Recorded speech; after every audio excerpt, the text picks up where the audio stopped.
history for Foos. Welcome back, Holmes. What's up, What's ese? up, puto? Hey, puto, where you from, Be a home? chavala, eh?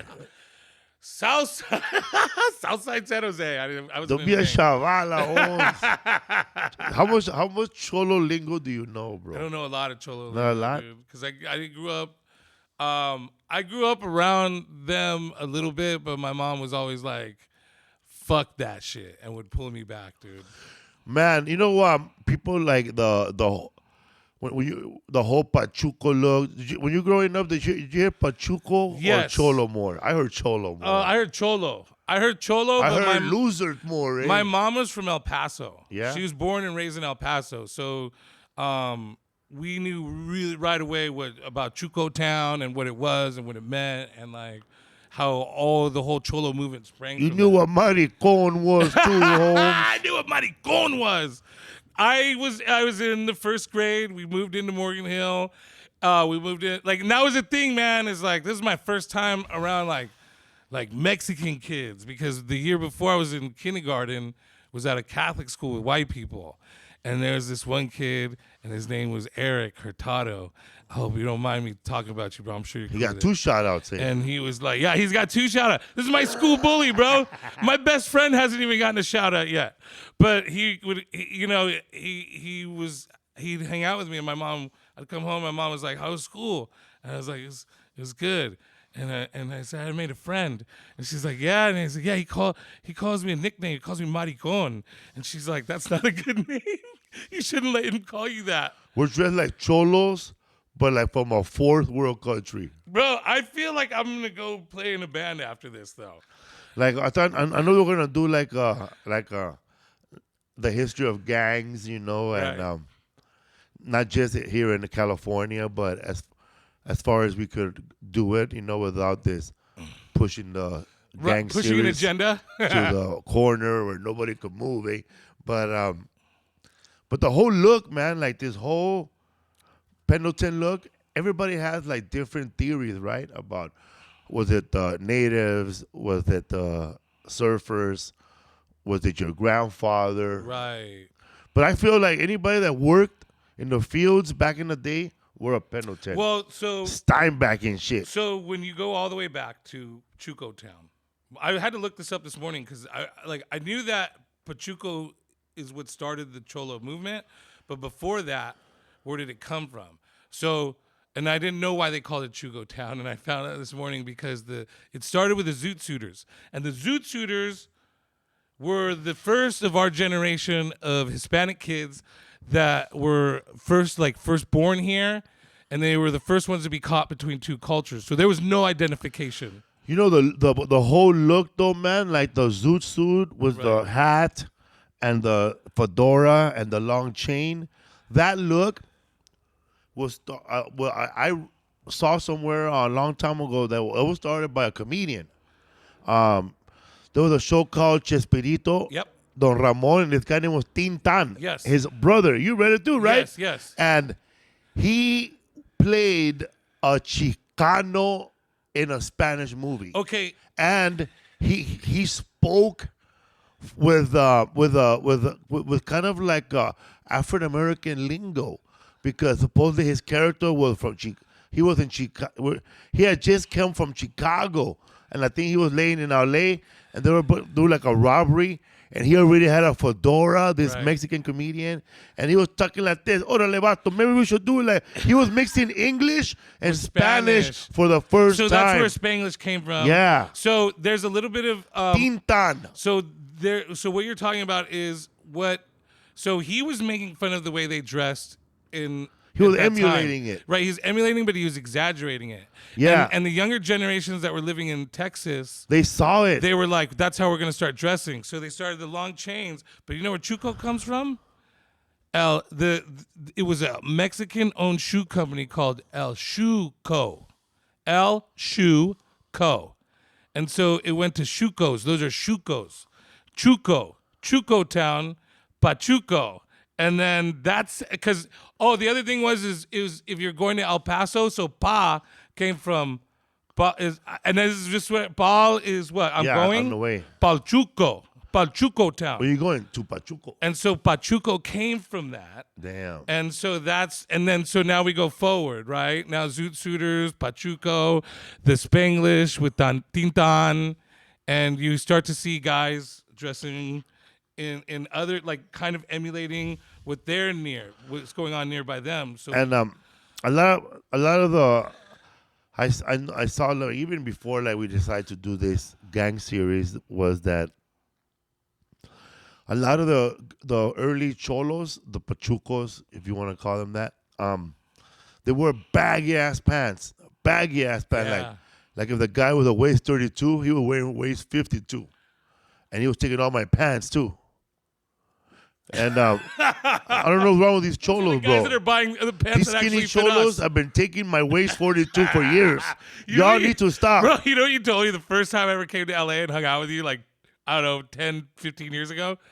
You're like, you told me not to go to these certain Rosses in neighborhoods where it was, what was it? It was like Guatemalans. You're all, Yeah. this is a Guatemalan neighborhood. This Ross has fucking clothes that'll fit us. Yeah. Yeah, bro. I knew exactly how to buy clothes from Ross. Right. Because I know, like, if you go to Long Beach, all the track suits are gone. Right. Extra large, Yeah. through double X, triple X, they're gone because there's a lot of tall people over there and big people. And then Santa Monica, same thing. Burbank, same thing, you know. But if you go to Pico Union, you know, Salvadorian neighborhood, there's a lot of people there, you know, who don't share my same height or my same waist. Right. You know, they're more of a lower stature, you know. And I don't want to sound like Kevin De Leon, but they're fucking short. They're short. And yeah. so I go there, bro. There's fucking shoes 10 and a half, 11 and a half for days. Waist 42 and up. I'm ready, bro. Ready to go. And bro, but as far as baby clothes, all that shit's gone, bro. Gone. Little kid clothes and shit. So getting back to why those cholos wear big pants was first of all, if you're like a little troublemaker gangster already, and you want to be a cholo and you want to be a pachuco and hang out with the homies, like in 1940, 1950, you had no money to buy pants. There was nobody hiring you. Oh. There were no jobs for you. So what these kids would do, they will wear their dad's pants. Okay. And they would wear their dad's pants, so that's why their pants were bigger. And then they wear their jazz jacket, and then that's why they look like the little homies look like they're construction workers. That's why they look like little. Oh my God, bro. So if you look at those cholos from the 1940s, 50s, they're wearing those big jackets, and they're wearing big ass pants. They're wearing their dad pants, and then later on, to I guess the 60s, 70s, you start seeing cholo wearing jeans and shit Right. with long hair. There's like a transfer from the coat and the khakis to like pleated jeans or still pleated khakis, and then the tank top, the white tank top, and then That's OG, how the white tank top on under. yeah, because I don't know if my grandfather was a Pachuco or not, but he definitely dressed a certain style that was near it. But if he wasn't, he backed him up. Right. Well, I don't know. I mean, my grandfather was a very good person. It seemed like, but he looked like he dressed in that style. But all the pictures I see of him were in a tank top and kind of baggy pleated khakis, and then the very nice shiny shoes. So I think that the white tank kind of crossed over, and then the coat went to I'm gonna try to I couldn't figure out where the coat turned into the Pendleton, and I'm really interested, but it seemed like it was a West Coast thing and it had to do with the field workers there. Yeah. Because for the longest time we were the field workers. Chicanos were the field workers. Also, short pause on Chicanos. Do you know where that came from? Huh? So there was Guatemala. I think it's Guatemalans, or a group of native Mexicans, were here working, and they had to speak Spanish. They weren't allowed to speak their native language, so they kind of fucked up Mexicanos, and they would say Mexicanos. And so white people, it was an insult from white people at first. It's like, it's the same way that, black people took the N-word away. Yeah. We took Chicano and we were like, yeah, we're Chicanos. Fuck you, and maybe not like that, but, like that's where Chicano to the bone, like so G that's Pompa. shout out to Gene Pompa. But that's where that comes from. So, what were we talking about? You're talking about Chicano, where that come from? Because I always thought Chicano came from Mexican American Mexican. Yeah, well, that's what it turned into. Later on, huh? Because again, we were the ones working the fields. Chicanos were. Yeah, man. We were working the fields, but you're from Monterey, right? Berkeley. I'm from the Bay Area, but we're near. And have you ever read John Steinbeck's book, Grapes of Wrath? I'm Yes. sorry, not Grapes of Wrath, but Grapes of Wrath and In Dubious Times. I didn't read In Dubious Times. But Cannery Row. Cannery Row is about. And you ever see when you show photo of those people? It's old white people and Filipinos, Chinese Americans, Italians, and Mexican Americans working the fields, bro. Right.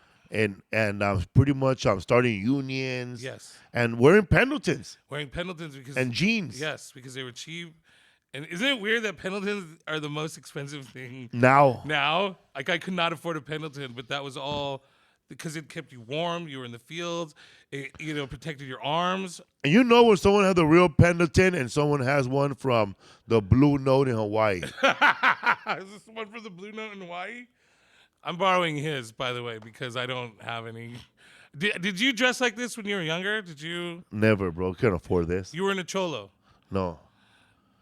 Well, when I was a kid, there was gangs in my neighborhood, but they wore khakis all the time, like Dickies. Right. With They didn't white dress like T-shirts. this. They wore Pendletons if they were gonna go out and go party, bro. That was the like when I'm gonna. That was like the cholo tuxedo, bro. Yeah, so I think these guys were emulating farm workers, and they were. So.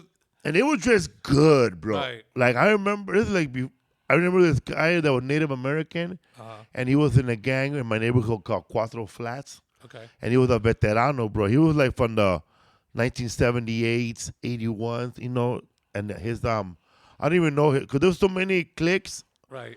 Every neighborhood in Southern California, whether you're from 18th Street, MS13, First Street Crips, neighborhood Crips, all these Southern gangs.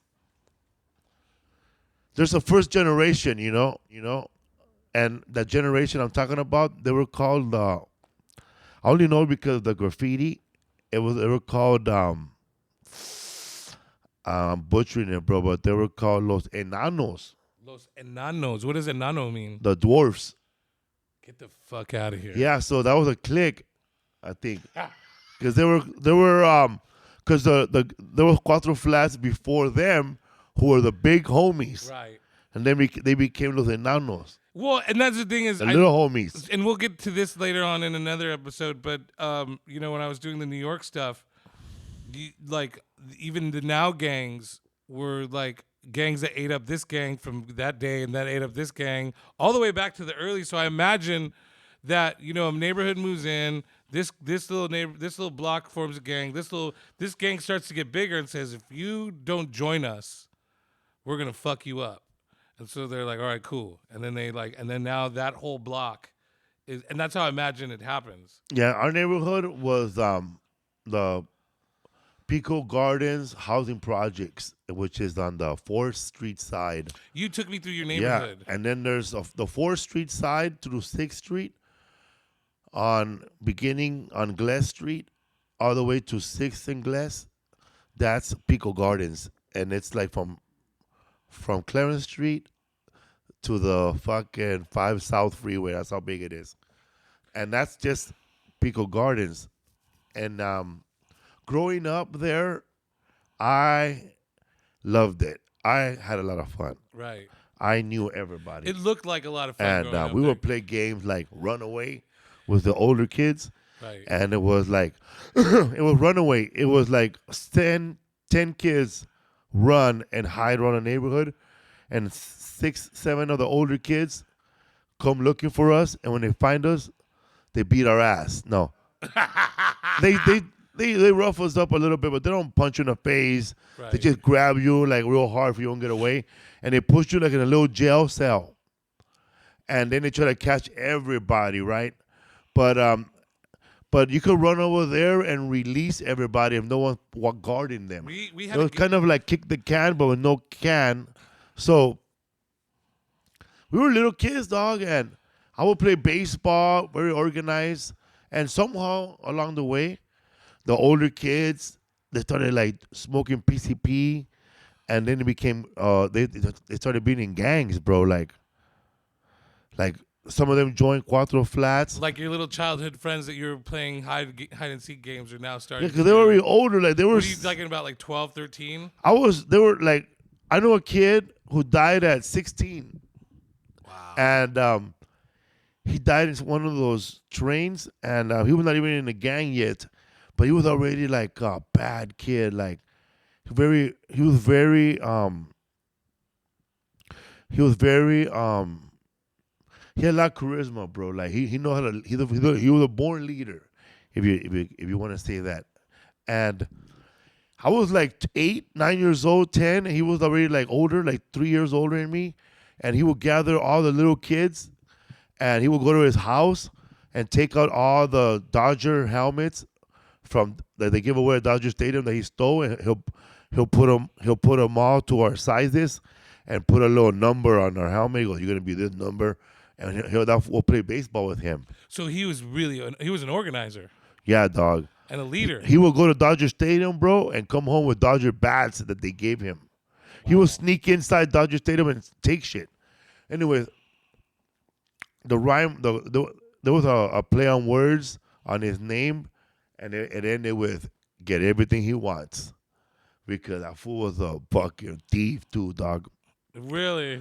And his whole family, bro, were in the neighborhood, you know, and but there was so I started seeing the kids change, right? And it wasn't until later on I saw a guy from another gang. He was in our neighborhood, and that fool got beat up by some of the homies from our neighborhood. And everywhere he went, he was getting punched, right, and beat up. And I didn't get it, right. And then he tried to go inside his Asian's house to hide, and a fucking Vietnamese dude beat his ass, dog, with Oh wow. karate chops. No shit. D-Bay, fool. Did he just push him out, or did he? And call then the another cops? dude said, some of the black homies who are like, I guess they were Bloods. There were like 4 of them. He said, "Hey man, that's it, man." Then this fool said, "Fuck that, homie. They jumped my brother." That dude had to cross the freeway, bro, that I mentioned, to get away from the neighborhood. Like literally cross the Because freeway. he couldn't go out of 4th Street. He couldn't go out of 6th Street because everybody. He just hopped the fence into Bro, the freeway. people were coming out of the house just to get a free punch. Wow. What happened to that guy? Well, I guess he lived, bro, but he went back to his neighborhood. Never And to be heard from again. and he had to cross even 4 neighborhoods to get to his neighborhood. So But there's a lot of you drove me through your neighborhood, and you were showing me, and this area called Boyle Heights, and you were pointing out and it's not a very big area. I mean, it's a big area because it's Los Angeles. it's very small, man. But the compared to the size and the amount of gangs and territories that they have was astounding. It's like, wow, holy shit, bro. Man, there was like so many gangs in my neighborhood. I'm just mentioning my neighborhood, right? There was only like 4th Street flats, right? And but there was peace, I guess, at the time when I was a little kid. You know, it was like early 80s. So some of before them crack. got along and didn't beef with each other. Well, this is only my neighborhood, you know, where I Okay. grew up. Okay. I didn't know who were their enemies yet because I was too little. Right. But I remember seeing Florencia 13, that gang. They were all up in my neighborhood, bro, like walking around, and they showed up to play a football game against the guy from Cuatro. And because there was like 2 fields. there was first playground and there was second playground. First playground had a preschool, and then the second playground had monkey bars. But it was a very peaceful football game between two gangs. It was probably late 70s, 79. I was a little kid, 82. And that's how I knew that there was at least these two gangs who were getting along at that time. Right. And they were playing football, bro, and I wonder. smoking beer, bro, and oldies but goodies, bro. Like, I remember laying in my bed at Friday nights, and there was like this apartment building with an arch, and you could walk through it to go to the other side. Nothing but oldies, bro. Loud, and like, we're talking 50 deep, bro. Really? Like women, cholas, bro. Okay, there were these cholas, bro, from Wyfens. Yeah. The Wyfens gang was started in 1939 It's over there in Boyle Heights, and this was an all-female gang clique of Wyfens, and this is the same year. This is the late 70s. They were called La Monstras, bro. And they were kind of like Peaky Blinders, because these girls, not only were they beautiful, but they would wear that big old McDonald hair from the old days that make them look like like that rabbit from fucking. Not like Hair Bears? Are you talking about Hair Yeah, Bears? it was like a little. They had like a little tent in the front of their head. No, bro, it was like a McDonald's thing. Yeah. Okay. And these chicks will put razor blades in their hair. No way. So when they get into a fight with rival cholas or any woman that was looking me the wrong way, they would fucking they would grab the hair and their fingers would get cut. Wah! Yeah. Wah! Yeah, they were called because girls go for the hair. They were called las monstras, bro. Las monstras. And they were the equivalent of the fucking chicks from the Warriors, the Lizzies. The Lizzies. Yeah, because these chicks. Do you think would that the movie based some of the gangs off of real gangs in real life like that? I think if you want to base a movie off a real actual gang, you would have to go all the way to 1979 Boulevard Nights with Dan de la Paz. That's a good movie. Every movie after that was like similar to that. What do you think? Let me ask you something, because like when you watch, this is crazy, man. I realize, because I'm a Northern California guy. I was never affiliated because my mom would have murdered me, and I was more afraid of her than I was of any homos out there. So I kind of have a familiarity with a lot of this, even before I did all the research for this podcast. There's no movies about Northern Mexicans. There's like almost none. So I can't relate to any of it and go, that's what it's like. But there's Boulevard Nights, Blood In, Blood Out, American Me. Like, which ones of those do you feel like was more accurate to LA? Like for you being I said that one of the most accurate was the one where they started killing cast members, bro. That's American Me. That's about as accurate you could get, bro. That is when they start threatening directors and shit. So that's a like a very good indicator that this is some real shit right here. But that's like later on, man. Yeah. We're still talking about the 70s. There was no. You're right. There was no movie about Northern gangs, except there was a Christian movie. Oh yes, totally. And that was shot in Northern California. Yes, that was the Duke of Earl. What was it called? Duke of Earl. Duke of Earl, dog. And they showed a white chick as a chola before Miklo. Yeah, they recruited her. That's what the whole thing. The movie's about them recruiting a white chick into the You gangs. think puppet with you, puta? I got him tattooed too, puta. How insulting is that shit, bro? Man, that right there was hardcore though, because you feel it, huh? Right, yeah. You feel the death in that movie. Oh, totally, dude. If you want to watch a great Cholo movie, Duke of Earl. Is it on YouTube or something? Yeah, bro. Hell yeah, I'm gonna watch It was that shot tonight. in Boyle Heights and San Jose. Because that's the thing is when I remember being a little kid, or not a little kid, like a teenager, because they made all of the gang at-risk guys go and watch this movie. Because your mom worked at the at-risk guys. Yeah, and I was one of the at-risk youths. My mom hated that because she was like, dude, I brought myself out of the hood just so I could see you go back in. Job security, mommy. Well, I mean, I'm a comedian. I live in the hood. Sorry, Mom. I didn't join a gang, but I still fucked up. I remember when the bus pulls up and it's a VTA bus and we're like, yeah, San Ho, losing our minds and shit, dude. And that's what's so funny is that movie didn't do anything except make us want to join gangs more. It's funny, man, that in that movie Duke of Burrow, that white chick, I think her name was Sherry or Connie. Yes. She shows up Connie because she's tutoring one of the cholas. She's tutoring her. And then later on, she falls in love with one of the homies, Puppet. And she starts looking like a fucking meth head chola, man. Yeah, dude. She didn't look like she looked better when she was a tutor, huh? Dog, yes, bro. Man, when they sing, like, this whole movie was like how Mexicans could fuck up your white daughter's life. That's what it was, and none of us saw that, bro. Like, I remember my mom standing at the back, and if I would talk, she'd be like, hey, you watch the movie. I wanted me a white chick too, but when I saw that movie, bro. It made me want to have white women.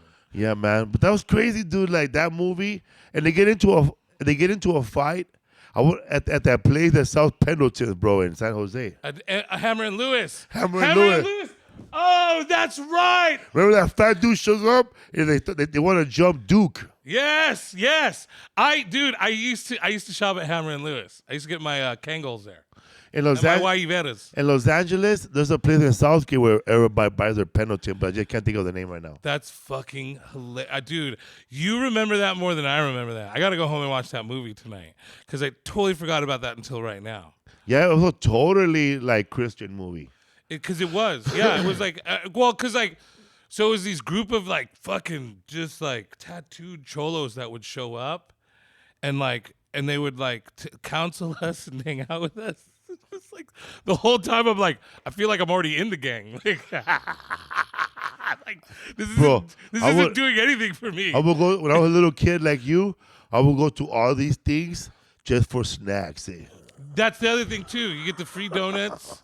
The church when they showed the showings at the church, it was the best because you got the best donuts. The church would buy the best donuts. That Cholo movie, that Cholo Christian movie, Duke of Burrow.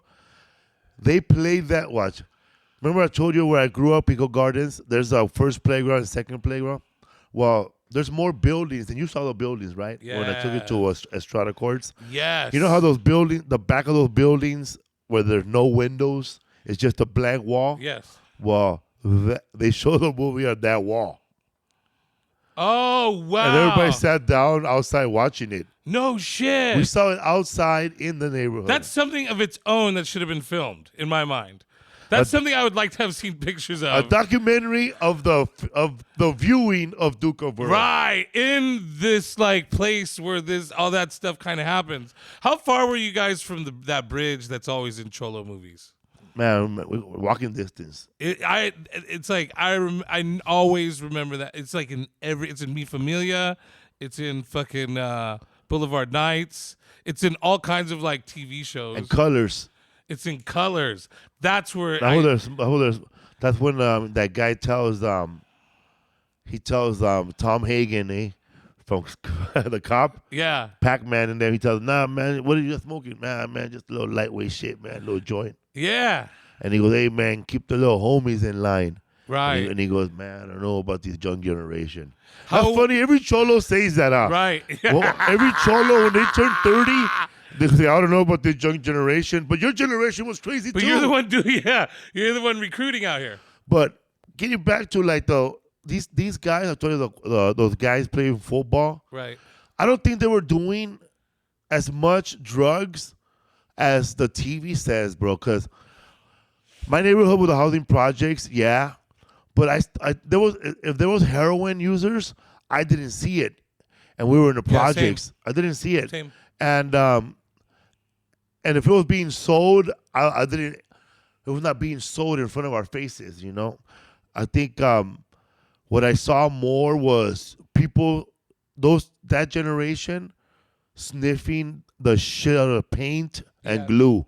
Like I would see little rubber cement packages all over the streets, bro. So I would see spray cans, Krylon everywhere. Right. Socks being stolen from clotheslines. I never saw that because that was like a little bit before my time.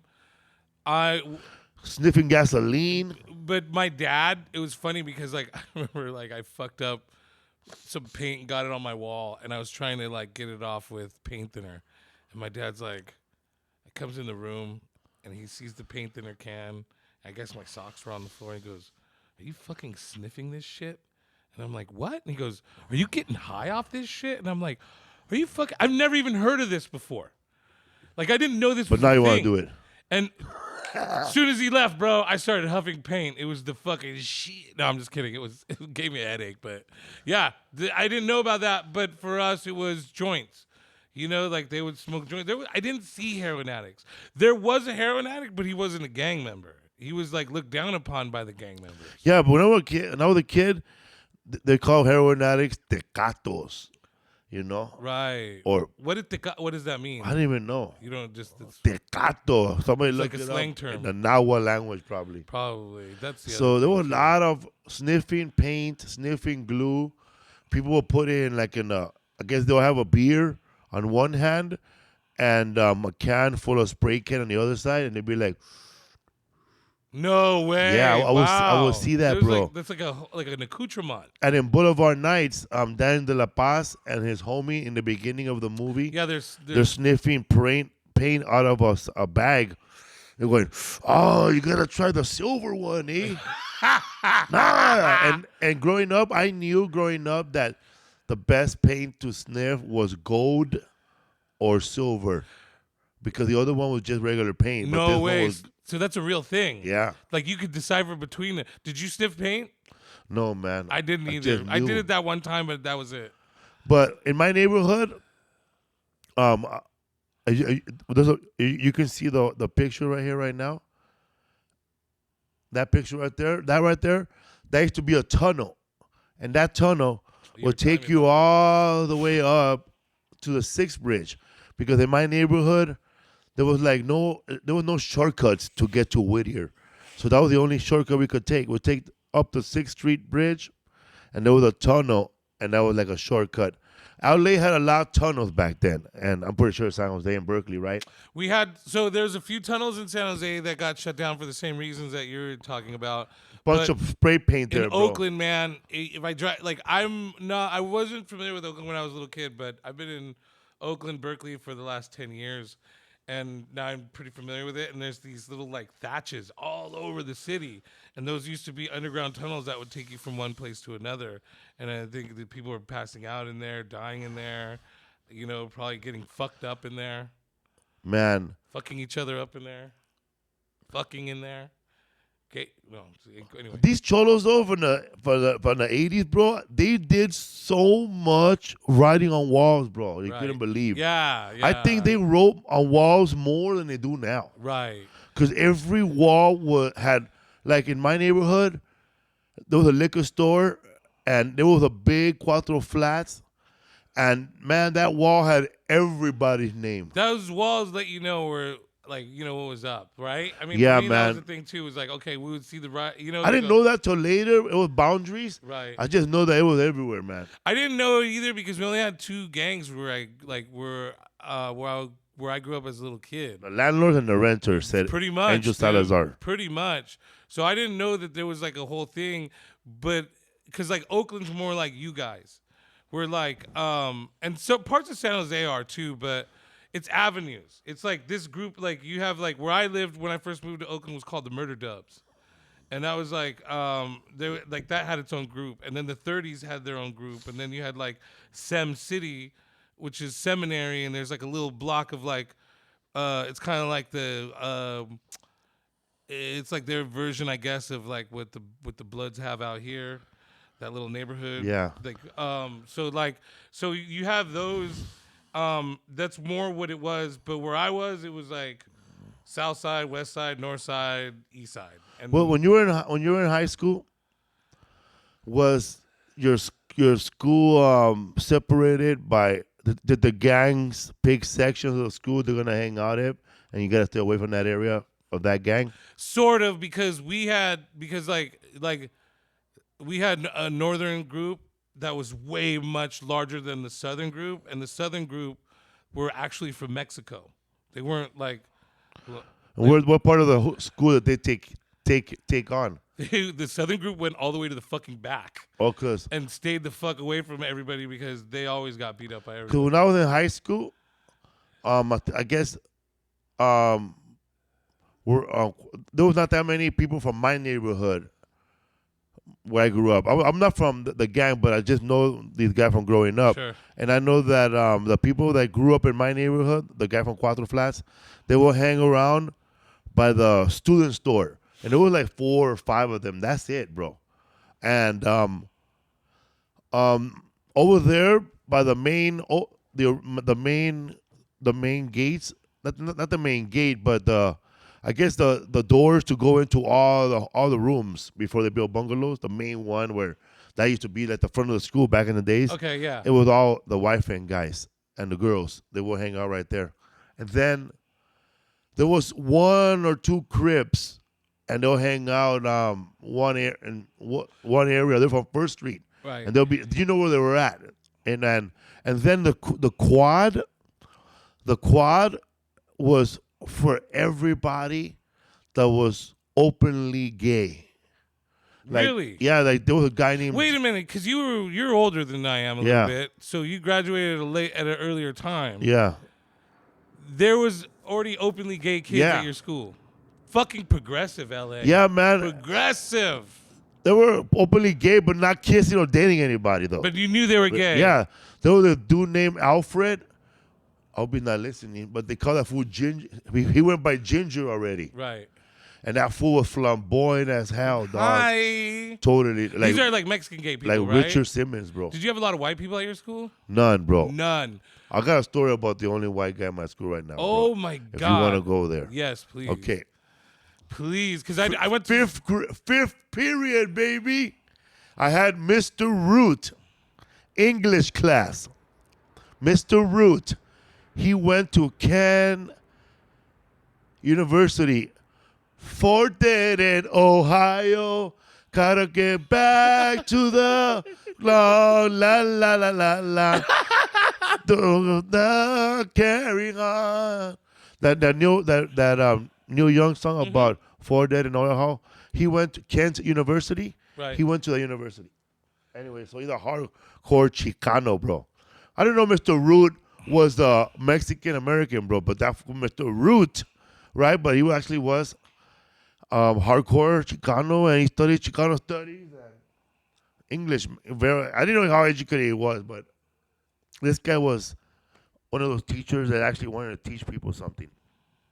Shout out to him. Shout out to And Mr. Root. so Mr. Root said, I want everybody tomorrow, because he was teaching the normal English, but he got bored a bit. One day he just said, some guy was holding like a cassette, right? He just they're looking at it, and then he asked the crowd, everybody tomorrow, bring in your favorite LP, right? Your favorite LP. Okay. And he went through, and then he went through all of them in front of the class, and he stopped at Iron Maiden, the Number of the Beast album. Okay. And that fool got a record player and played Run to the Hills In in front front of everybody. Wow. And we had a only white kid in our class. His name was Paul. That motherfucker had blonde hair, thick like Bobby Brady, but blonde, and big blue eyes, pale pink skin. This fool had no friends. Nobody fucked with this kid. Yeah, I fuck with him. I said hello to him. Right. He wants to eat alone. He could eat alone. But this was in junior high. I'm dying. So he plays to Run to the Hill. Now. Bum, bum, bum. The white man came across the sea. He brought us pain and misery. And Mr. Rude just looking at Paul like this. Oh, God, bro. I feel bad for this guy. So this fool the next day, Right. he gives everybody a copy of the lyrics, and we break down the lyrics grammatically with Oh, him. no. And wow. poetically. That's great, though. But that's really good. And behind the music. Right. And he gives us the history of the genocide of American Indians. Native Americans, yeah. And an English class. Okay. And grammatically, poetically, teaches how to write a song. Uh-huh. But anyway, when he's explaining the song, see, the white man came. You know who that is? The British, the Spaniards, who came out here and started raping people. That's right. Your people. Your people. He said that to Paul. Oh, that's what he said. Oh, wow. Right? He said it to Paul. But you know, when you ever been to an AA meeting when somebody talking, but you know they're cross-talking? Right. Here's the thing. And Paul, anyway, blah, blah, blah, went down. Paul got up, and he had tears in his eyes. Oh, God. And he said, Paul. "Fuck you, you son of a bitch," and ran out the class. And then Mr. Roos said, "You see, that's a good example of why they don't want us to teach you guys that." No, bro, no. He was a little kid getting ostracized in a place he's already been on. Listen, this is and not that's me. why they don't want to teach those books right now. I'm not defending white people. I'm not. No, he was fucking Mr. Roos was wrong, bro. He's an asshole. Yeah, because like that kid, bro. He could have taught all this to him before us, so he could be ready for it. Right. And well, anyways, I don't know what happened to Paul. I never saw that fool again. Paul went home and said, "Transfer me now, or I'm going to join a gang and fucking lose a leg." Bro, he's and probably go a to sniper prison. somewhere doing good things for America. Probably. Anyways, Probably an accountant. so Mr. Root, dog, later on, he brought his stoned homie to just sit in the class.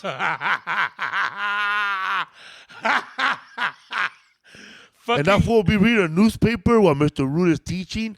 And then Mr. Root was teaching us screenplay writing. And then the guy was, his partner will go up off stone and talk about Hollywood and writing a script.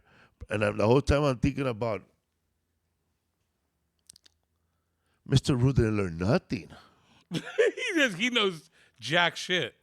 He went 4 years of college, saw his homies, saw a student get shot at a university, and just gave up. He just gave up. But I still think that was fucked up for that kid, Paul. Damn. Because I went to a school where I was Mexican and it was all white kids. I went to Jackson Elementary in Morgan Hill. Shout out to all you fucking racist assholes that I went to school with, and Brian Davenport. But you never became a cholo. No, my mom wouldn't let me. I had to go to that school. So the gangs in your neighborhood were giving out trip slips to get a signature from the mom. But hey, bro. First of all, my mom ran a youth center in this neighborhood, and she was the fucking gangster. My mom was the scariest person, and she would get in fucking gang members' faces. Your mom was that mom that my mom would talk shit about, bro. She was a little fat lady with a mullet. My mom would be that lady. My mom would be that mom would be like this. Esa señora ya cuidando cholos y su pinche hijo el mero mero cholo. Wait, what does that mean? I said know what that means. That lady over there trying to help bad kid, but her kid's the worst one. Come on. Yes. That's what my mom hated about me, because she was like, I'm trying to change these kids' lives, and every out time there I try to ask up. for a raise, you get arrested. They say no. Well, I didn't join a gang. I became a comedian, but I didn't, But yeah, that's exactly, dude. Your mom is 100% accurate, bro. In your like, there's like in my neighborhood, there's cholos that their son is a cholo, the dad is a cholo, the grandfather was a cholo. Yeah, we didn't have that. Yeah, and their great grandfather was a cholo. Like they are like 4th generation of welfare, bro. Right. I mean, your fourth generation of gang banging Gang banging in the neighborhood, yeah, bro. Like, totally. you look at their photo albums, and they're all cholos, bro. Where I grew up, most of the kids that were getting into gangs or being cholos were first or second generation Americans, and their parents were farm workers. There was only a couple of kids that Pinche farmeros, homes. like I grew up in the neighborhood of where Brown, like if you look up Brown Bob, he was right Hold on, across, bro. Con Air passing by. he was right. Yeah, they're gonna drop on us. He was right across the street from my mom's youth center, and it's that neighborhood is where I grew up. It's called Crest Avenue in Morgan Hill. It's kind of where I grew up, and I also grew up in South San Jose. But almost all those kids, besides that family, their parents were farm workers, or their parents were farm workers. So where I was growing up, it was kind of a newer. It wasn't a new thing, but it wasn't as old as where you were growing up. There were the gangs in Morgan Hill, San Jose area weren't as old, but the ones in Salinas were fucking. Those were like generations of guys. Man, in my neighborhood, man, there was gangs. The same gang, like they grew up in a gang. Like it's like they could have a reunion, bro. Can I pause for a minute? I just Yeah. want to explain to people because I'm realizing like we're speaking to almost just Californians right now. So if you're listening to this and you're not, we're speaking because Felipe is from Southern California. He grew up in Southern California. Boyle Heights, And- 900033. And I grew up in Northern California, San Jose, 95139, South San Jose, and Morgan Hill, which is 94702. I can't remember. Anyway, 95137. Bam. Yeah. So, and in our state, there tends to be a little bit of them and us between the northern Hispanic people and the southern Hispanic people, and so we're kind of discussing that. I would like to see in the comments where you're from, Nebraska, Kansas, how somehow you relate to what we're speaking of. When I was a kid, I didn't know I would see Mota 13 a lot. You know, Right. people like smoking weed, and a lot of PCP, Right. a lot of juice. Yeah. People getting locotes, bro. You had gangs, right? But did you have, because we kind of discussed this a little bit, did you have party crews that were Party- affiliated with the gangs? For us, party crews didn't come in till I was in high school. Okay, that's what same here. Like, I'm looking around right now because what I'm gonna tell you right now wouldn't happen in your high school right now. No. Would not happen. I mean, our generation right now is so woke and so alert Oh my that they will God, not yeah. allow something like this to happen. Like the parents will, because now, like when I was a kid, there wasn't traffic at my high school to pick up kids. Like there was nobody picking up nobody. I mean, you were on your own. Right. Like I don't give a fuck how far you walk. And let me tell you something right now. Cuatro Flats' biggest rival was a gang that was on my way to my junior high school and my high school. Hollenbeck Junior High School and Roosevelt are connected by a street. So once you graduate Hollenbeck, you don't walk. You don't have to go too far to your high school. It's Right across there. the street. Right across the street. So if you're a cholo from a neighborhood, or neutral, you can't be to walk. You could walk to get to our house. You could walk through Hollenbeck Park and walk across there's a little lake and a little bridge, and you could just crisscross through there, and it's a hell of a shortcut.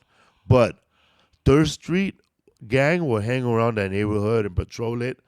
And man, I remember, man, I was with my brother and we were walking out of the park, and we saw those gang from they were called Tercera because they were mostly like a Mexican gang, and Like from Mexico. from Mexico. Okay.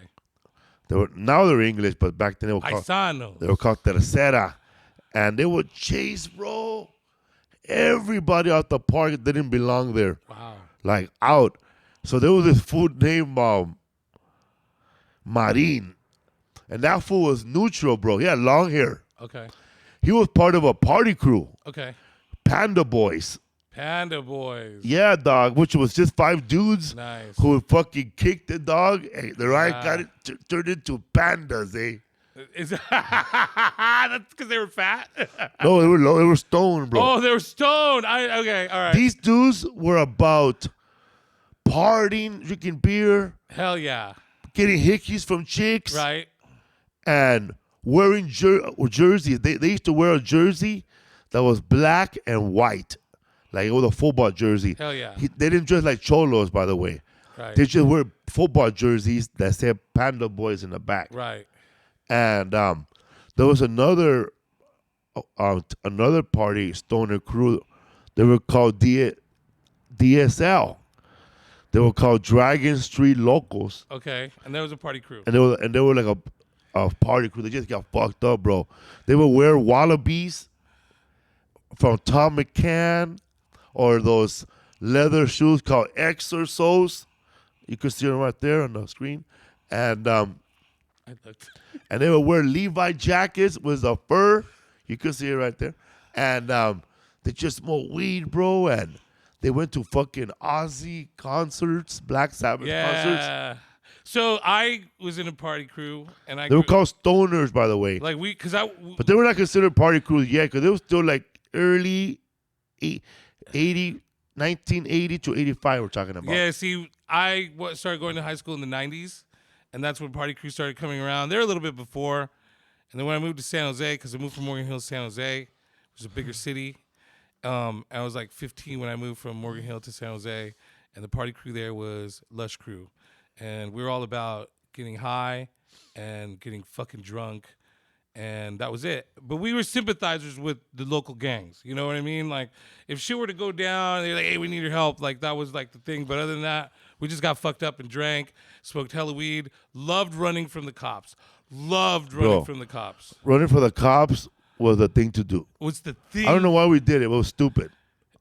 Bro, I remember, like, I was hanging around with like, this comedian, and I won't mention his name. He don't deserve a shout out. I don't want to, like, people to go out and look for him and find out he ain't doing anything. And Yeah, I get you. this fools, we were hanging out, getting high in the daytime, and the helicopter was looking for somebody, Right. and the helicopter just rolled by right on top of us. This fool ran. Like, immediately. Just bounced. And I got on the floor. And I couldn't stop laughing, bro.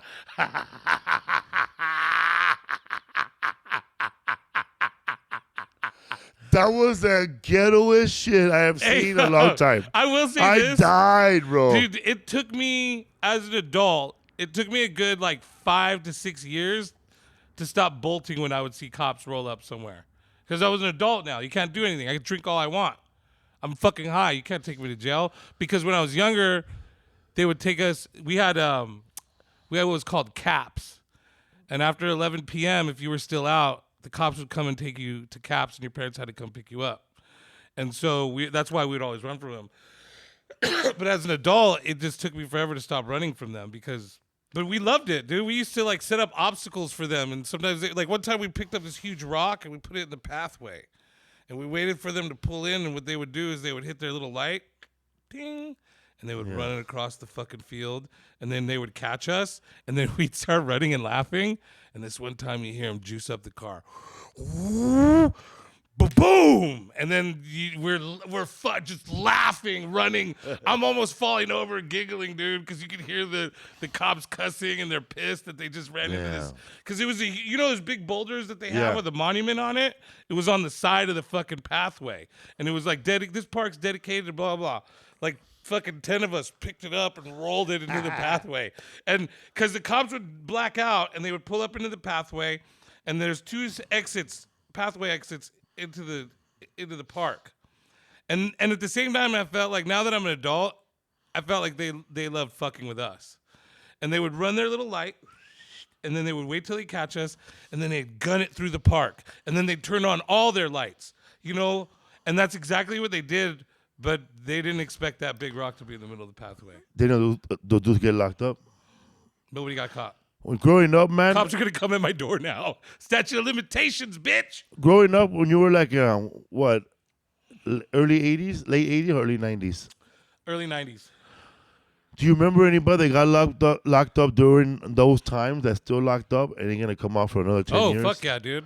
So check this out. There was this guy from Cuatro Flats who I mentioned in the What's Up Food podcast, but I didn't mention his name. But since we are talking about gangs, this guy got locked up in '79 Oh, wow. for trying to shoot down a LAPD helicopter. No Like, way. he shot at a helicopter, And he got caught. got caught, and he just got out, like in the 2020. And he didn't commit no murders. He shot at a helicopter. I wonder if he hit it then. I mean, who knows? He must have hit But it. he was locked up Wow. my whole childhood. You think you're just being... I've been here in these positions before, but I never really got caught, or if I got caught, the severity wasn't as crazy. But you think you're just fucking around. I don't know why did he get in a shootout or what happened.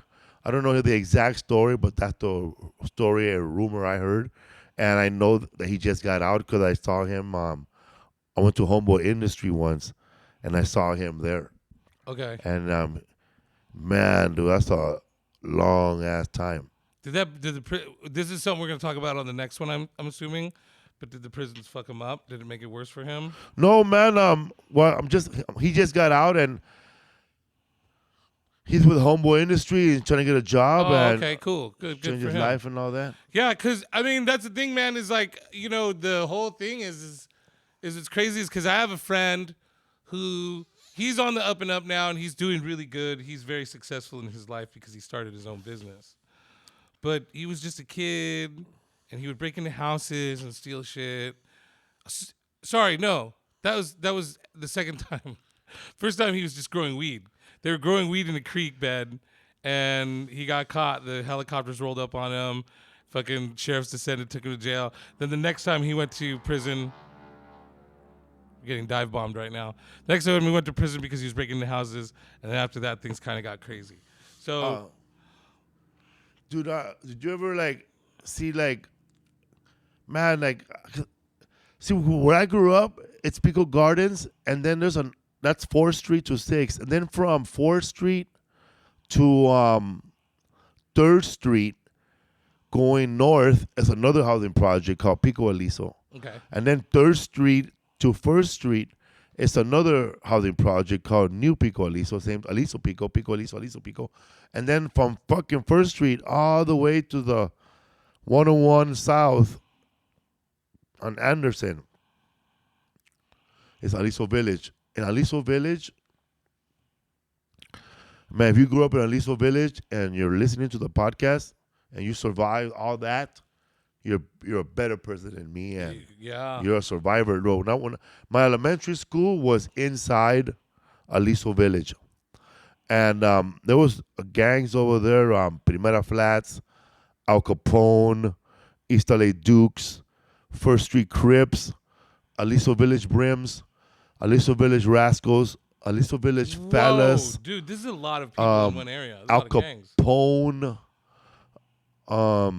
You already said Al Capone. Al Capone, yeah, and That's a pretty dope name for a gang, though. and none of these guys got along. And they all controlled a little section of the housing projects, There'll be shootings or gunshots outside that we would have to have our lunch in the cafeteria or in the auditorium like it was a rainy day. Oh, wow, because it just got too crazy outside. It was shooting outside that Wow. we were asked to go inside the classroom. You, as a kid, were you scared, or you like, I don't give a fuck? It was a real routine, I guess. Right. It was part of just where you lived. And, yeah, that's the thing I always wondered about, because for me, my parents were no matter where I grew up, my parents were very protective of us and, sheltered us. So the outside elements like that were always scary, because our parents were like, those people kill each other.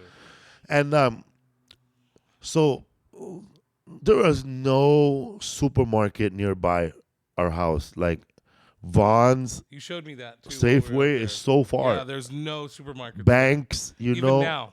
So we're forced. We have no other choice, but we have to buy all our groceries from the local market, which is it's at a higher price than Safeway and Bonds, and that's all. And then but they're also nice people. You know, some of them are Chinese or Korean, Right. and they will give us credit, and also they would buy our welfare. They will buy our food stamps for cash. Oh, that's cool. There's But some kind of racket going on there. people don't know History that, of man. gangs. But a lot of people, like, you gotta give the Korean community and the Asian community, the Chinese community, for having the balls and the mindset and the business sense to go into our neighborhoods and open up a supermarket for us to have a place to buy milk. Because I didn't see growing up any white man trying to do this. Right. Ain't no white person ever try to open up These a people pizza were not parlor. afraid to Not open up- afraid, right? bro. Because that's what it is. It's fear. And Korean Americans who own businesses speak Spanish. They always take That's right. the opportunity to speak Spanish. There's a lot of people who are Mexican, who are black, who are white, who never even bother to learn the language of the people you're dealing with. I mean, come on, man. But Korean Americans, Indians, those motherfuckers will fuck up Spanish, but they're fucking telling you how to deal with, man. Yeah. Like, I remember the liquor store going, "Pishi cabrón, son of a bitch."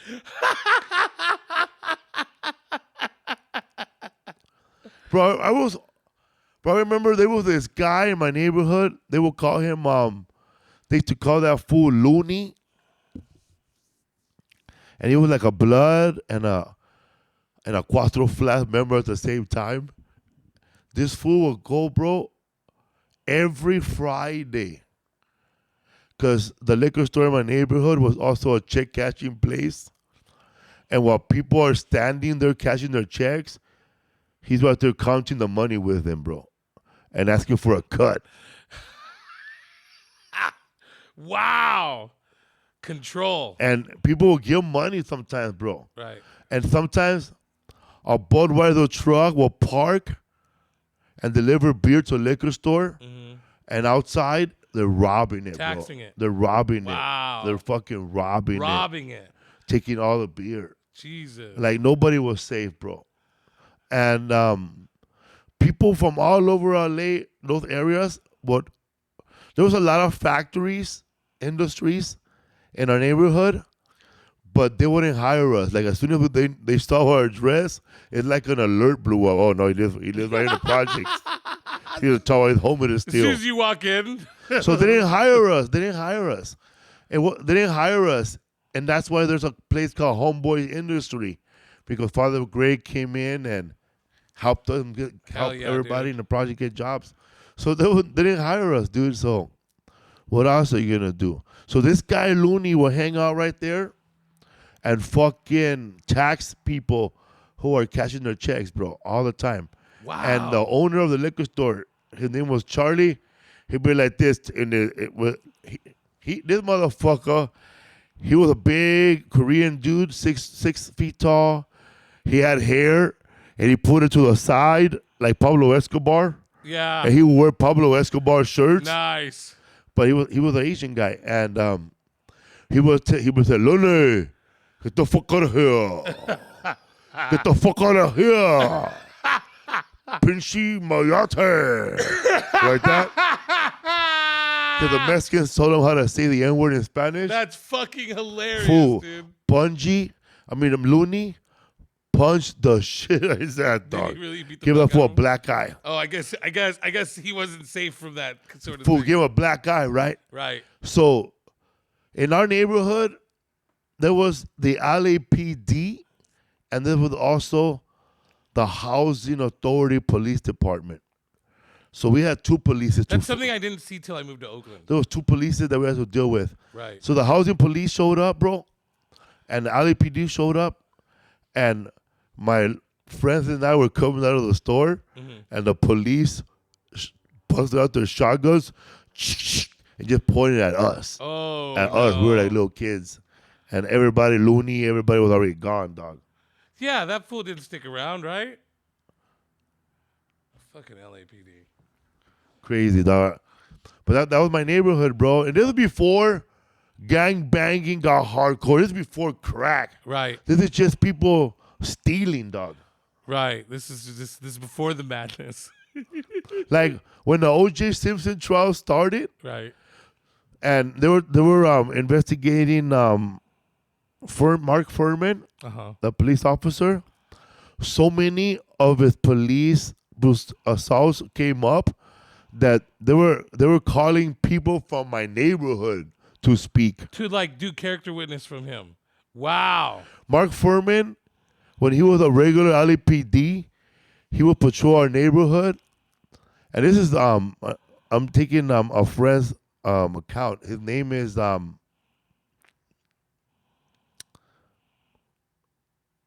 can't think of his name right now, man. But just say his name is Carlos, okay? Okay.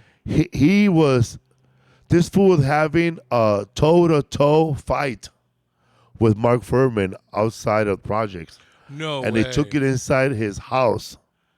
No And shit. then Mark Furman got jumped by all the brothers in the house. Hell yeah. And they started fucking everybody up. And it was like an LAPD versus the whole house into the house. Whoa. Fighting. Fist fighting. Fighting. Like a gang. Yeah. Well, that's a real gang. A gang versus a gang.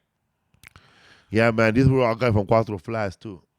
Hell yeah, dude. Hell. Wow. That's crazy. Yeah, they were all big family, one of those families. Whoa. Yeah. Because I didn't know about this, right? Till one day, I just saw it in the news. He just showed up real fast. And they were talking to Mike Morales. Look it up, Mike Morales. They looked him up. That's his real name. I didn't know his real name, but it's in the news, so I could say his name.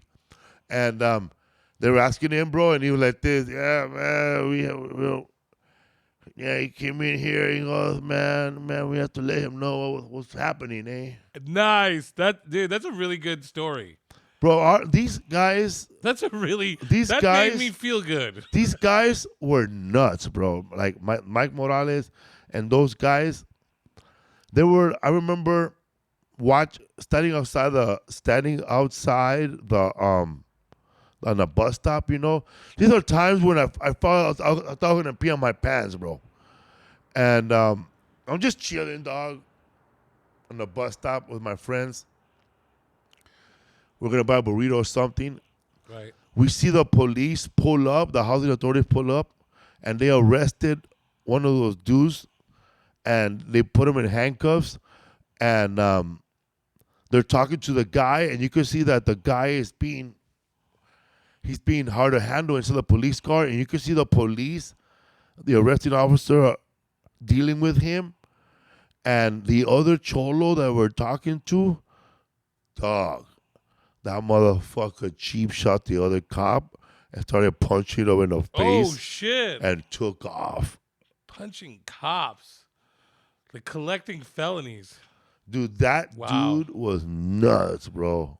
I had a friend that I grew up with. That fool he was smiling. He had a little red ruby on his tooth. Oh wow.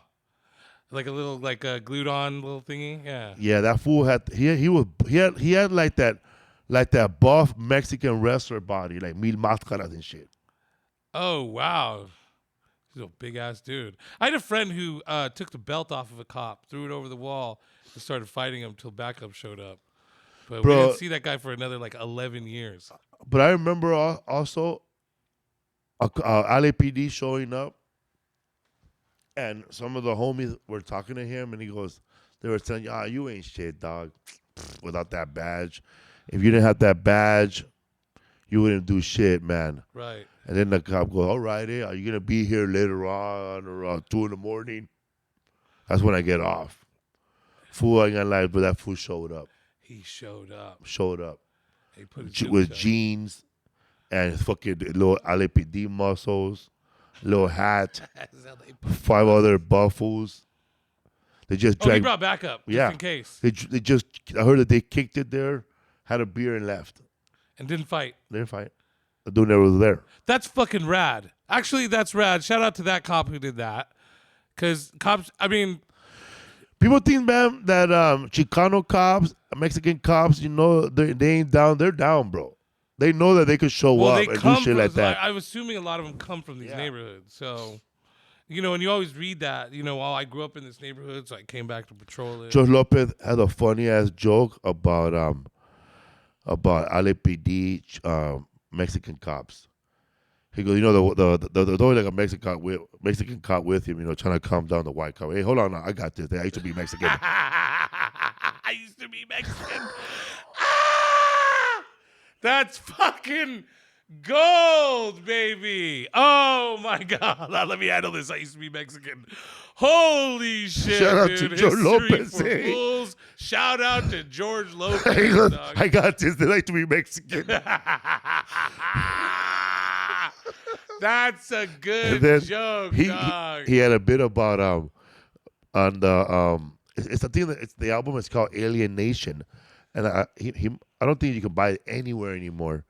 He had a joke where he said that yeah, man, when that Ronnie beating, man, it was bad, My cousin got beat up too, but they recorded Lowrider over it. They recorded he said they recorded Night Rider over it. My fucking Tia recorded Night Rider over it. That's fucking hilarious.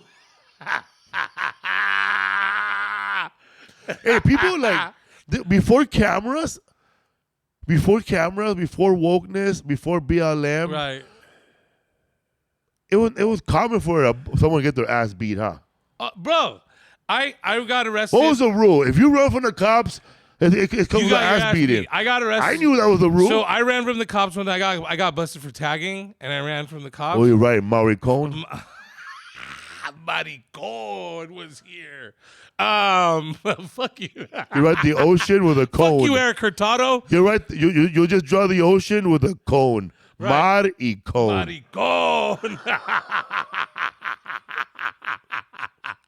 So I got arrested, got taken back home. I ran. He was pissed. He had me in handcuffs, and he literally, when he pulled me out of the car, he grabbed my legs, pulled me out. I was cuffed, and they dropped me out on the back of my head. And he let me out of the cuffs, and he walked me to the front door, told my parents I fucked up, and that was it. It was because to me, it was like, I'm not going to jail. I'm not about to complain about getting dropped on my head. But that's how they were. That's how they were, bro. All the way up until that's the thing is the cameras just showed how it was. Cameras. This is not a new thing. People are like, oh my God, all these fucking shootings and beatings, and it's like that's been fucking happening. Richard Pryor talks about it. Richard Pryor talks about the difference in behavior as well, and so it's like it's been there. It's been happening. Yeah, man. I grew up in a real bad neighborhood, man. Just like. That's why Richard Pryor material is so relatable when he says that, man, you can never get an ambulance in the ghetto without saying 5 N-words killing a white woman. Where's the body? Right. Where's the body? Yeah. Yeah, man. What was in your neighborhood, like in LA, like there was First Street Crips, and that was like the only Crip gang that I know of in they were Aliso Village mainly. They back in the days, they were sagging before it was in style, bro. Mm-hmm. Like they were sagging hard because there was this one Crip from East Coast. He used to cruise this little blue fucking beach cruiser, bro, with a fucking tank top, fucking blue Chuck Taylors with light blue shoelaces, fucking pimped out ass Levi's that were never washed, and he was wearing a blue corduroy hat with golf clubs on it. Okay, that's the style back then. Oh yeah, they used to buy. They used to buy that. They used to sell that hat at the liquor store. I remember that hat. It had like little gold leaves on the front. Yeah. Yeah. And then later on, when these Crips were balling, man, bro, I remember, bro, going to Aliso Village, cause I knew everybody over there. I was a little kid. And I would walk with my brother, and you would see, bro, like this is 1983, 84. Cadillacs lined up right there, bro. '79 Coupe de Villes, all with air shocks. They were all lined up, and Dope. some of those guys were locked up. And these guys were like, I remember this one kid I grew up with. He fucking had $1,200 in each shoe from just slanging in like No way. 3 hours. Just fucking tons of money. There was so I was much. too young during that time to know what was going on. But I remember all of a sudden in like Oakland and like parts of San Jose, fools were showing up with like Benzes and Beepers. and like Beeper and Ferrari. I remember one dude had a Ferrari, had a Porsche, and then there was one dude in Oakland that had a Ferrari, and it was like, what the fuck, dude? Where's this money coming from? George Bush, the biggest fucking drug dealer in the world. Here he is. He's gonna bomb us now because I said that. Oh, that plane just came back from Cartagena.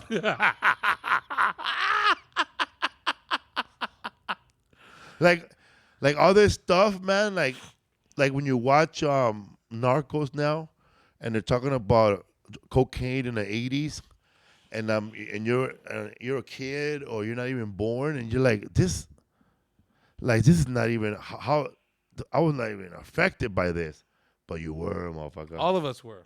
Yeah, even though you're not taking those drugs, your neighborhood was affected. So I'll tell this story. There's some stuff that I got to leave out because of different parts that I grew up, because I just don't want to mention people. I'm sure you're doing the same thing.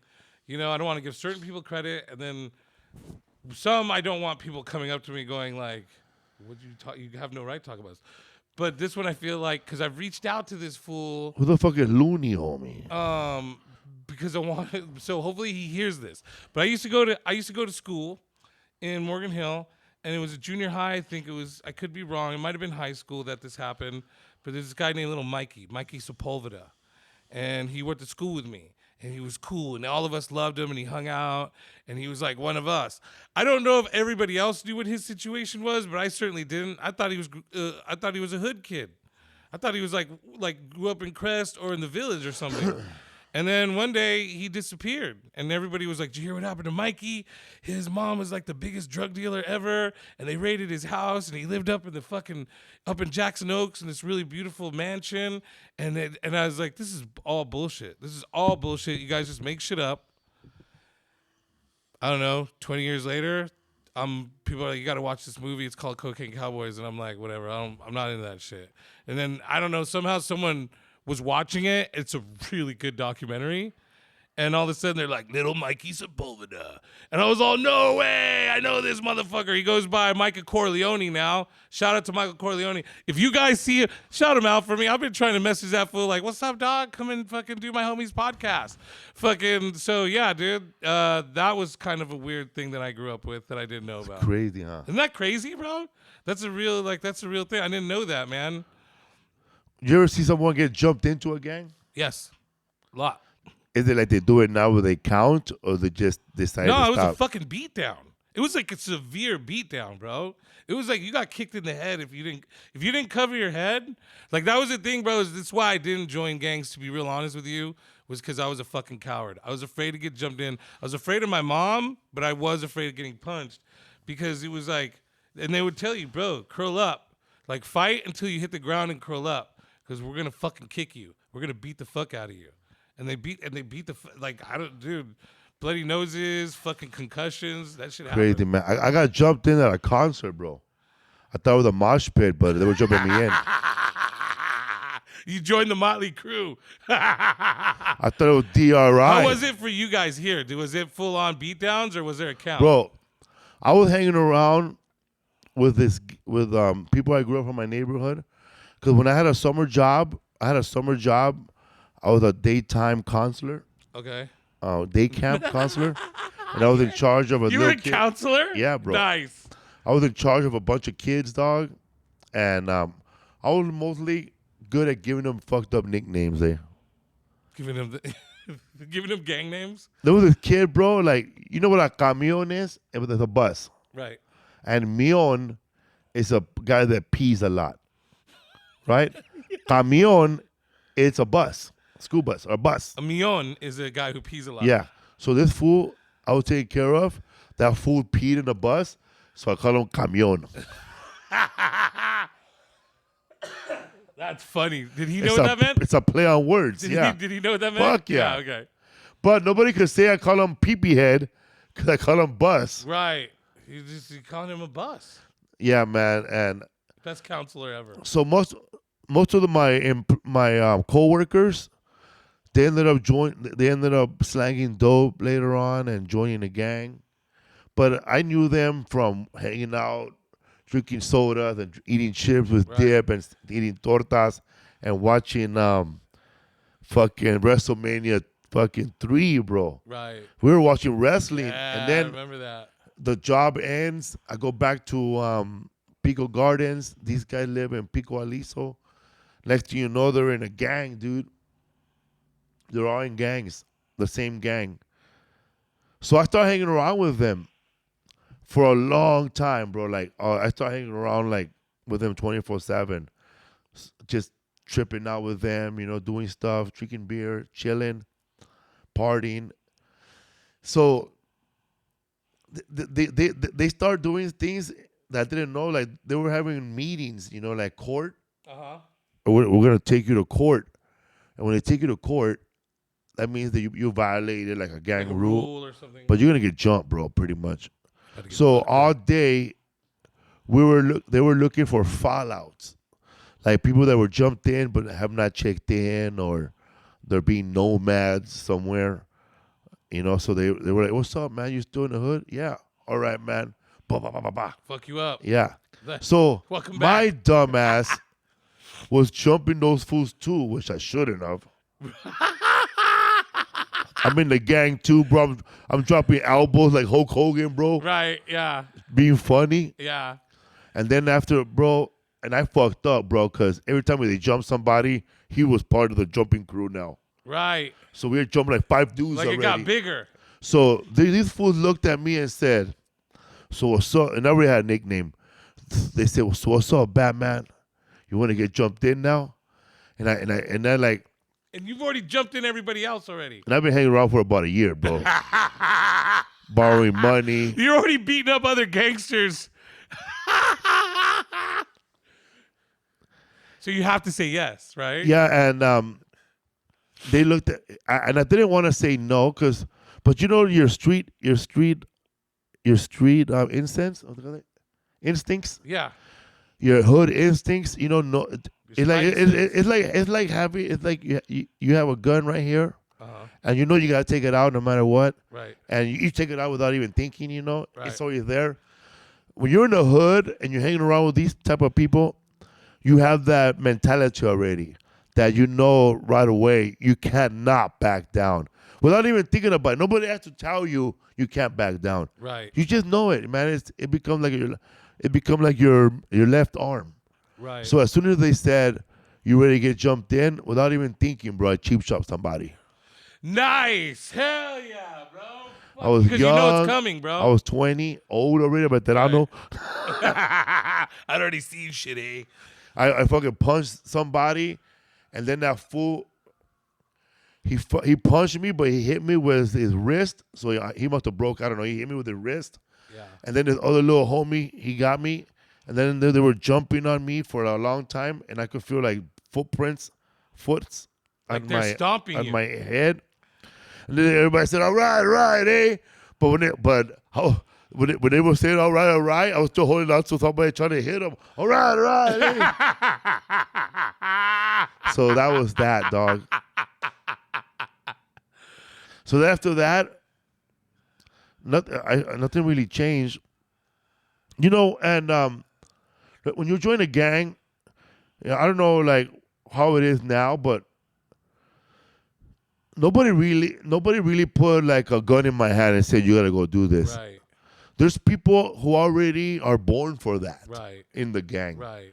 Well, like if you come from a bunch of killers, your dad's locked up, right. Your homie's locked up.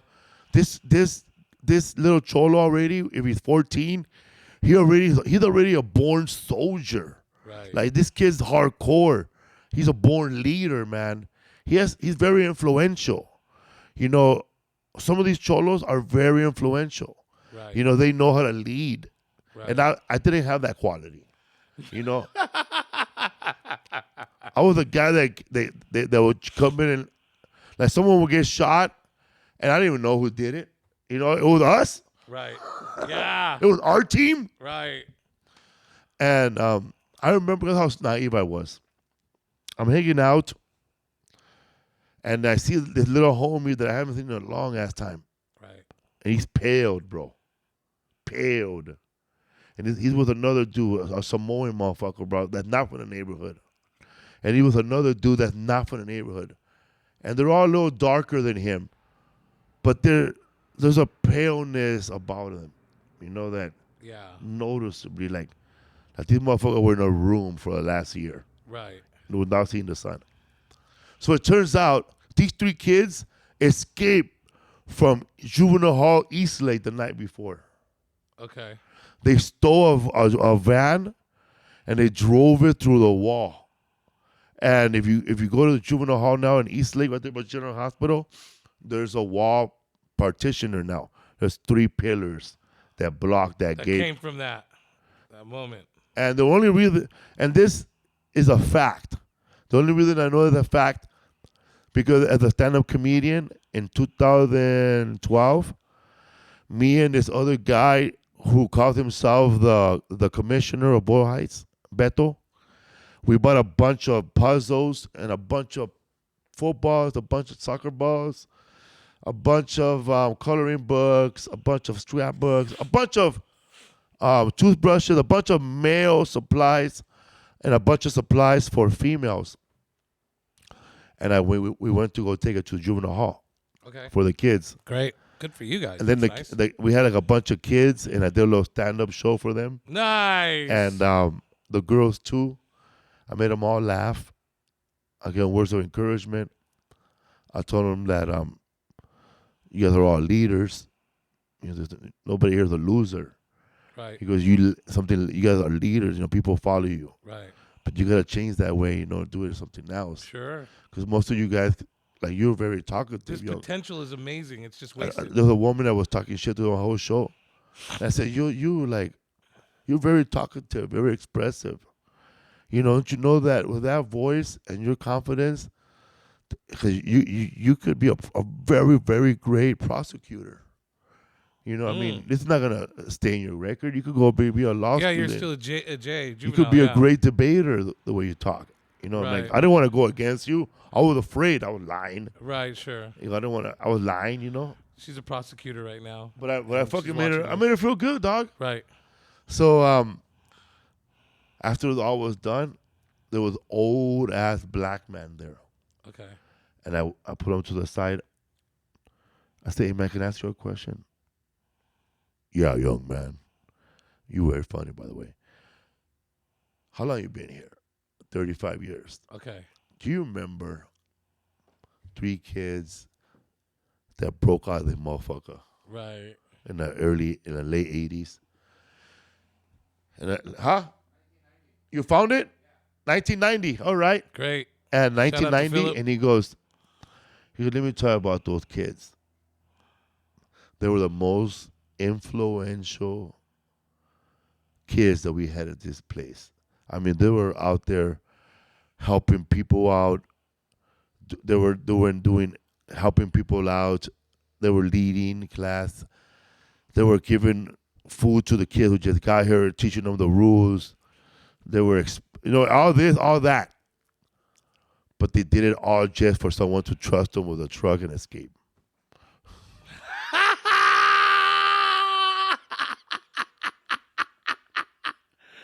That's so... Oh, my God, bro. One of the kids was from that gang you said, Sons of Samoa. Sons of Samoa. Yeah. Samoan boys. Wow. That's some history for Foos history right there.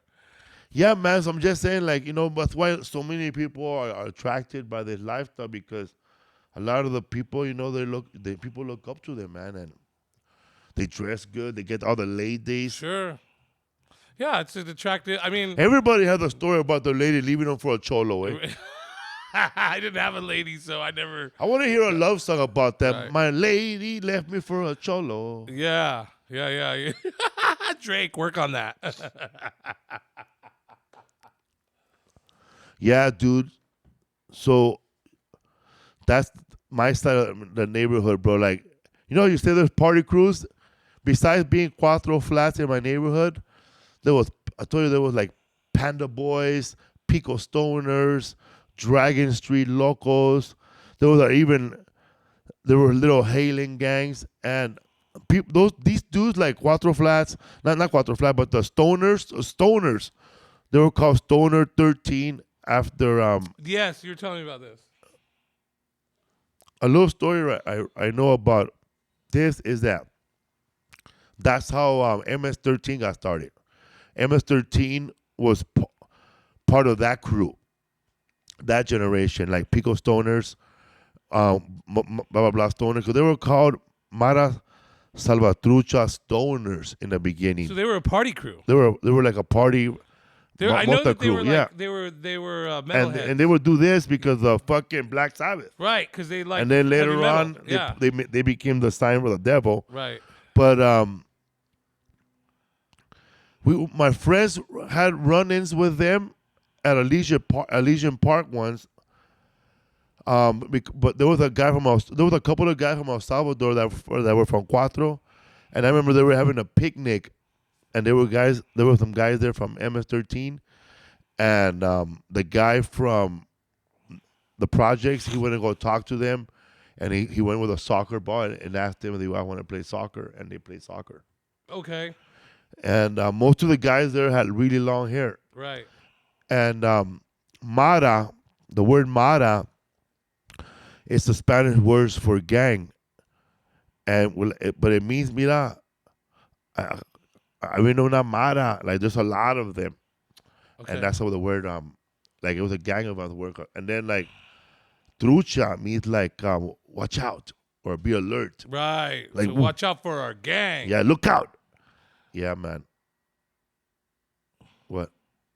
Oh, I thought you were stopping this. Yeah. Yeah, I've heard about all of that. And so they were started in Pico Union, bro. There's a great podcast with a guy named Gerardo. Okay. He was a MS-13 member, and he tells this great story about, which I didn't know, it's not mentioned on Gangland, that when MS-13 moved in, there was already a gang there called, which I never heard of. They were called the Alley Boys. Okay. And then little by little, they started like gangbanging against those guys, and then they just took over that area. Against the MS-13ers, or no? Alley Boys was just a gang that was there before MS-13. And then the MS-13ers started to come in.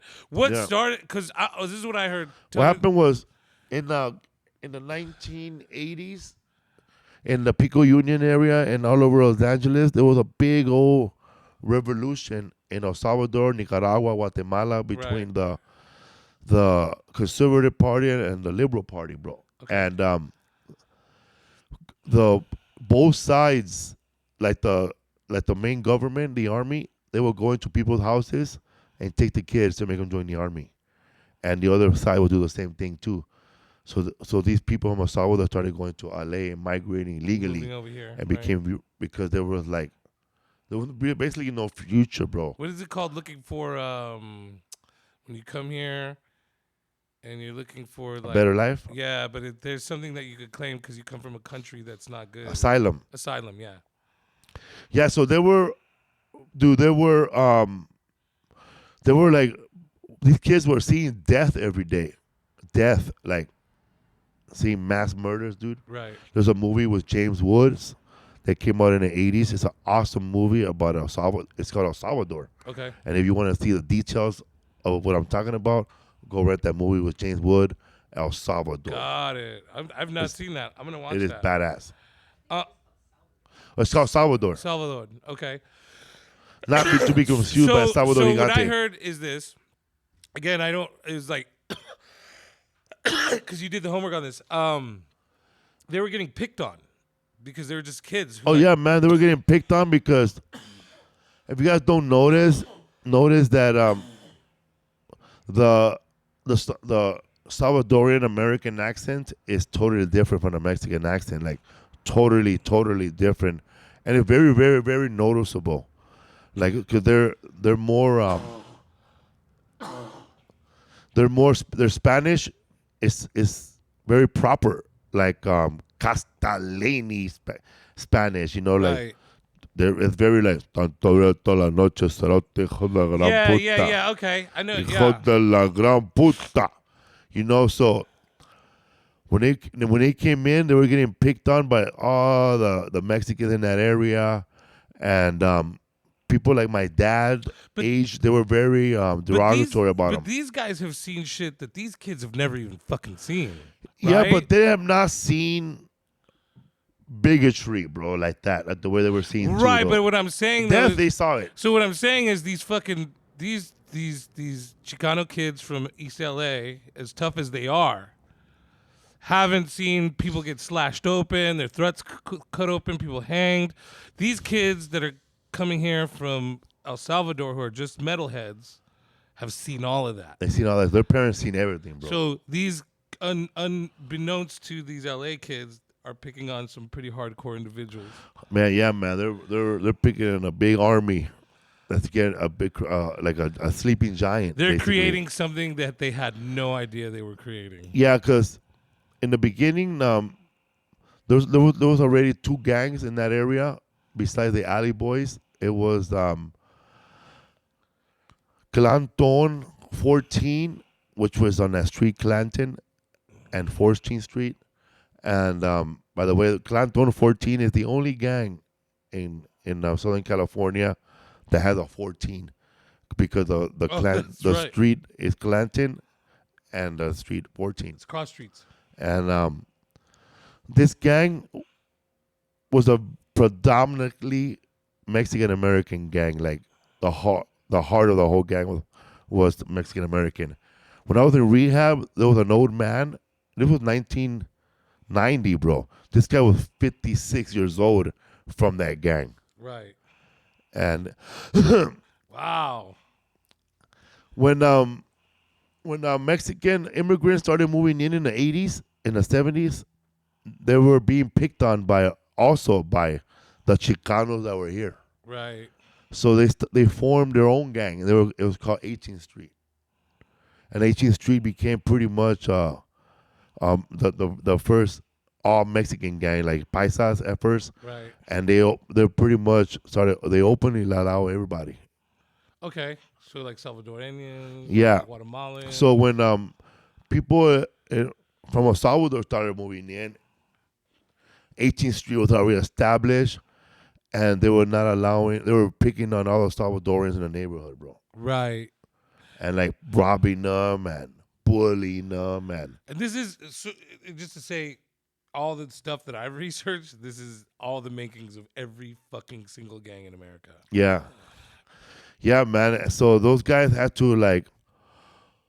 There's power in numbers, bro. Sure. Let's get together and defend ourselves, dude. We got long hair. We're metalheads. What the Or fuck? metalheads, and like that was that generation. Right. And then the next generation after that was more hardcore and more hardcore and more Hardcore. So, at some point, they get arrested and deported, right?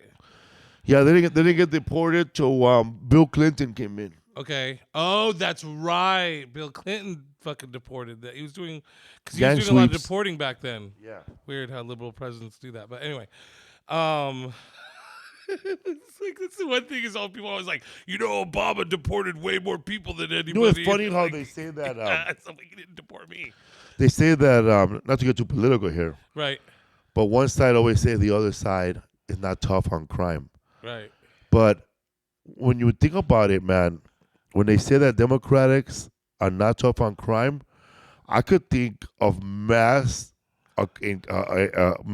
incarceration under fucking President Obama and Bill Clinton, bro. Right. I mean, when you think about it, man, like during Bill Clinton, they invented the battle ram. Dude, well, that's what isn't that the time that Three Strikes came out? too? Yeah, So like that's the thing is it's like every bro, a battle ram, and it's sad that when you like nobody talks about this, but if you want to talk about the history of weapons used on people, they're always used on black people first. Right. Like that fucking battle ram, it came into the black neighborhoods, bro. First. Imagine, bro, you're chilling at home, and they're bringing in a fucking tank to your house. To open your walls, like to rip the wall off of your There's house. people sleeping there, bro. Yeah. Like you're not even attacking an army. Right, but they're built like it. So they deport these guys, and then they come back, right? No, man, they did like a mass deportation of not just people from El Salvador, but people from Mexico. Okay. And if you go to Mexico now, there's a Florencia gang over there. You know, there's whatever gangs are in Los Angeles. I'm pretty sure there's small clips gangs over there. of them over there. Wow. And what they did was, it's like they released. It's like when remember when you watch Scarface, and you're watching the beginning of Scarface, and Fidel Castro is saying this speech that he's gonna take everyone. He don't want pimps. He don't want prostitutes. Right. He don't want robbers. He don't want homosexuals here because they're like a stain in our country. We go, we don't want him. He goes, no lo necesitamos, no lo queremos, and he put them all in boats, and then he sent them to America. Right. Well, America did that, but sent them to El Salvador. Right. They grabbed everybody from El Salvador, everybody from Mexico who was an illegal immigrant, and just shipped them out to Mexico or shipped them out to El Salvador. Right. Yeah. Okay. Okay.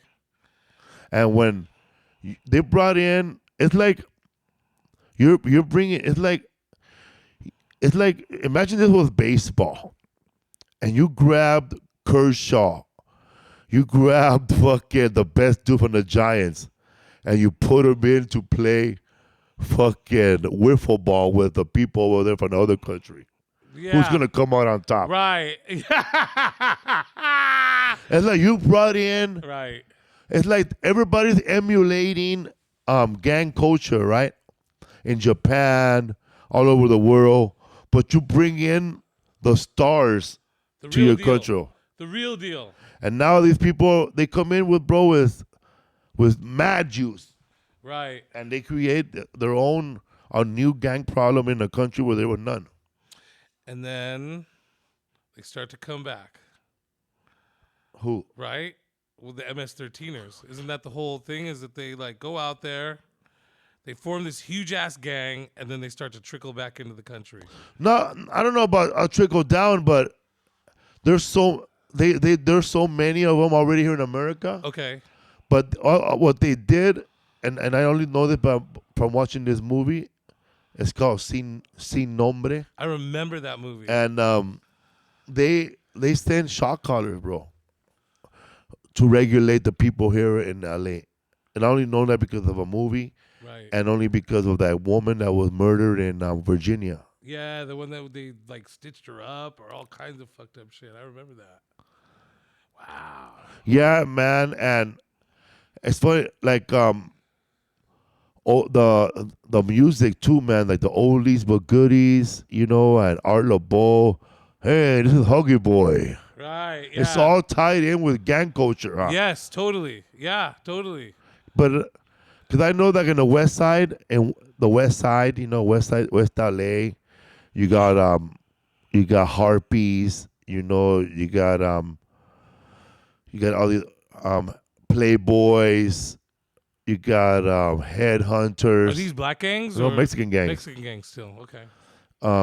There's a gang called King Cobras. Wow. Yeah, this is all in the West Side, West LA, by where Cypress Hill grew a little up. bit more elegant names than the ones over by Boyle Heights, don't you think? Yeah. That sounds like more like the T-Birds. Sometimes when I hear about a gang and I haven't heard it in a long time, I'm like, wow, I haven't heard that gang in a long time. Right. When I came out of rehab, there was a guy, and Willie knows him too. He's been sober 35 years. Okay. And that fool has the tattoo of Vicky's Town. Vicky's Town. That's old school, What's right, Vicky's Philip? Town? Oh, it's over there by downtown before East LA, right? Do they even exist anymore? They don't exist no more, right? No, bro. Wow. But this was like a 65-year-old man, bro. Wow. Some of them survive. Some of them survive. Yeah, man. When I was in like when we were living, I used to live first before we moved to the projects. We lived on Pecan Street. We lived across the street from the park, and I remember hearing blasting all night, bro. Like pa pa pa pa pa pa pa pa. Yeah. Shootings, bro. Like ta ta Yeah. ta ta. Yeah. Well, I live in right now. I live in Berkeley, but I live right on the border of Berkeley and West Oakland. So if you go, like you saw my house, you saw my neighborhood. It's a nice neighborhood. My house is kind of a shithole, but the rest of the neighborhood's nice. One block over is West Oakland, and it's really bad. And that's how it is right now. Like, I think right before I was packing the other night to come out here, and it sounded like it was a continuous gunfight throughout the night. It was pretty crazy. Here in growing up, like as far as like the gangs, all I knew was what was in front of me. You know, like Boyle Heights, but the area I lived in. Like I pretty much didn't know what other people were doing or what that style was. I just know that my neighborhood, it was all fucking cholos, bro. It was one big gang. Right. And you weren't aware at all of what other neighborhoods were doing. And I don't remember ever seeing the older veteranos getting in cars and go doing drive-bys, bro. Right. They usually went to a party and the fight started there, and that's the way the enemies were started. And then it went down there. Yeah. Wow. Fucking shit. I need more water, cocksucker. No, I'm kidding. I know. Mine went dry too. You know what's funny? We're talking about about gangs right now. You know what's really hard to find right now, and it's hard to buy now. What? Nike Cortez. You can see them up there. They're fucking expensive, bro. They're super expensive to buy. I remember seeing those at the indoor swap meet all the time. Right. Same here. They were the cheapest shoes. And because I remember my mom wanting to buy them for me, and I was like, those are ugly. Hey, the 90s was a bad time for the way cholos wear, huh? Oh, yeah. They were wearing those ugly ass fucking smile now, cry later jerseys. Yeah, and the jorts. Remember they had jorts. Shorts, what they call those? Jorts, jean shorts that would go down their knees. Shants. Shants is bad, brother. Andrew Dice Clay wear those.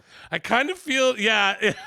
You wear shants, huh, bro? Nah, I never wore shants. You wear shants, overalls, huh? Yeah, I had overalls, though. I did have overalls.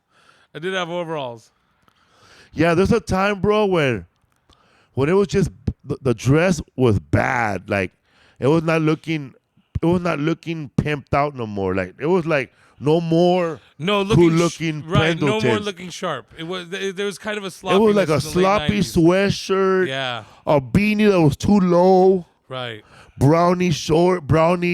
Those brownie gardening gloves.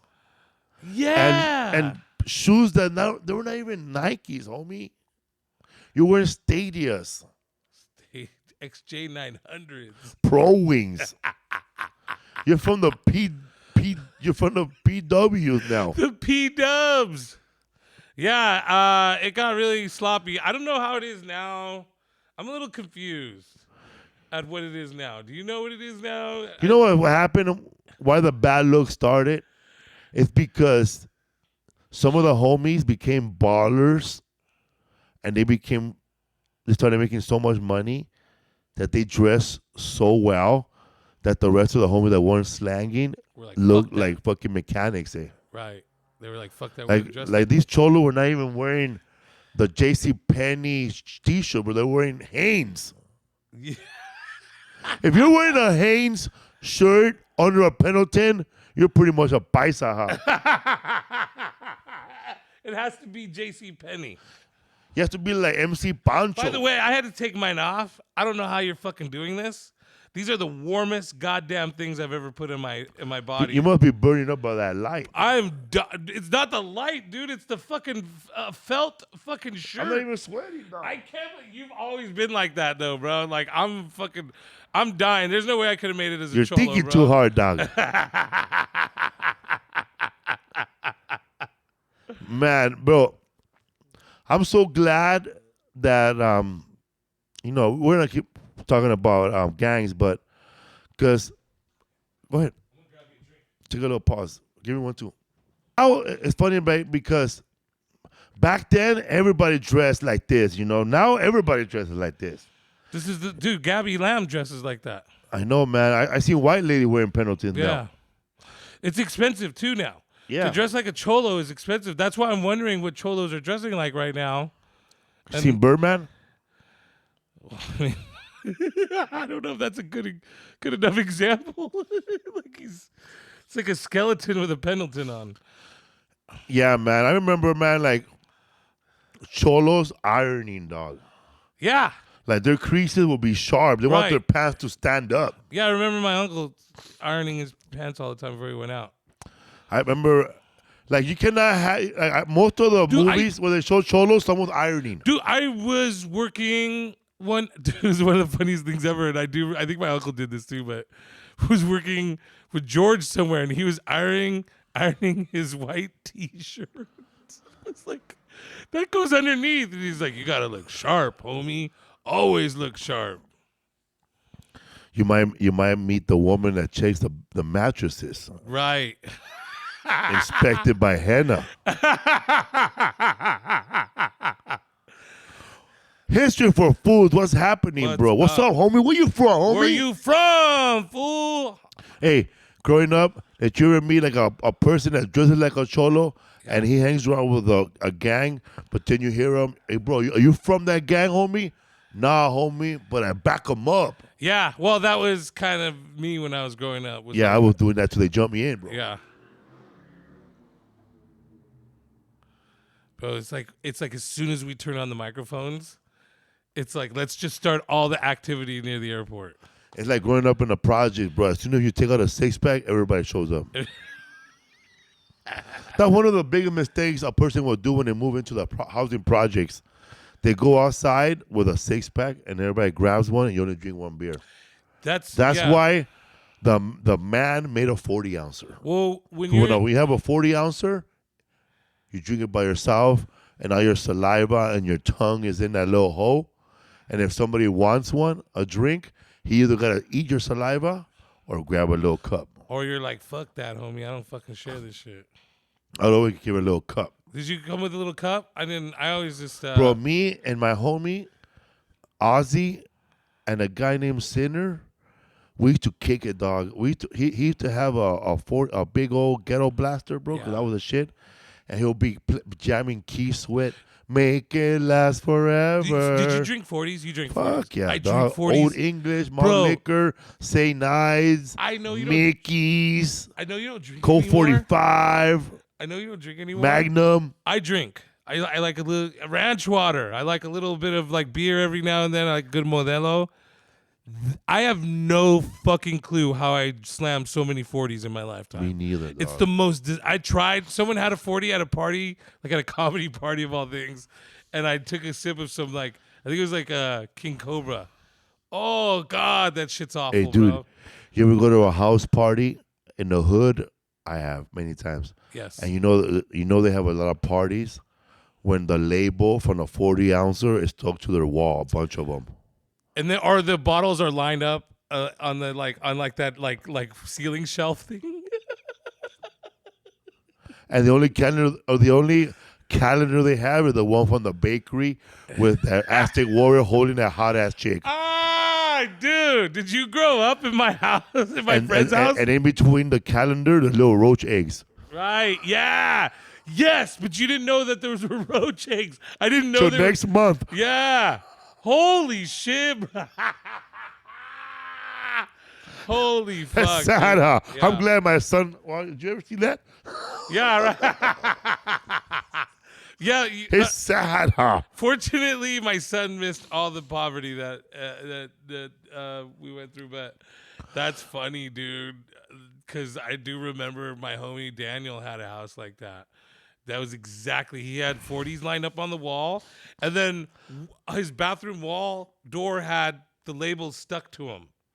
And then in the ceiling, because you know the popcorn ceiling, we would stick the caps and make patterns in the ceiling. Hey, that door handle all the way around it was black, huh? It was disgusting. I'm sure, bro. I'm sure. I know Daniel's mom didn't get the deposit back when she moved out. That's for sure, Fuck, she owed them money, bro. bro. And that was the thing too, because like I grew up in a house with both my parents married. My mom didn't fuck around, and my dad didn't fuck around either. I couldn't be rude. I couldn't talk shit. But like when I'd go over to my homies' houses, mom would come in and check in. Get out of here. Go to your room. I'd be like, dude, how do you talk to your mom like that, dude? Disrespectful motherfuckers, dude. Crazy, man. Disrespectful motherfuckers, eh? I never could do it. My mom would fucking kill me, bro. That was part of it too for me. It was like, there's no way I couldn't come home with that shit on me. Man, but when growing up, man, like amongst gangs in the neighborhood, in the gang culture, like in the neighborhood where while you know, like the gang members are like the movie stars of the neighborhood, and you know pretty much which one is the OG. You know that the one that's putting in all the work. You know, like the one that's out there going and shooting people at carnivals. Right. You pretty much know who he is without Right. even saying much. Yes. Without even somebody telling you who he is. Right. Because in my neighborhood, dude, man, people were getting shot, dude.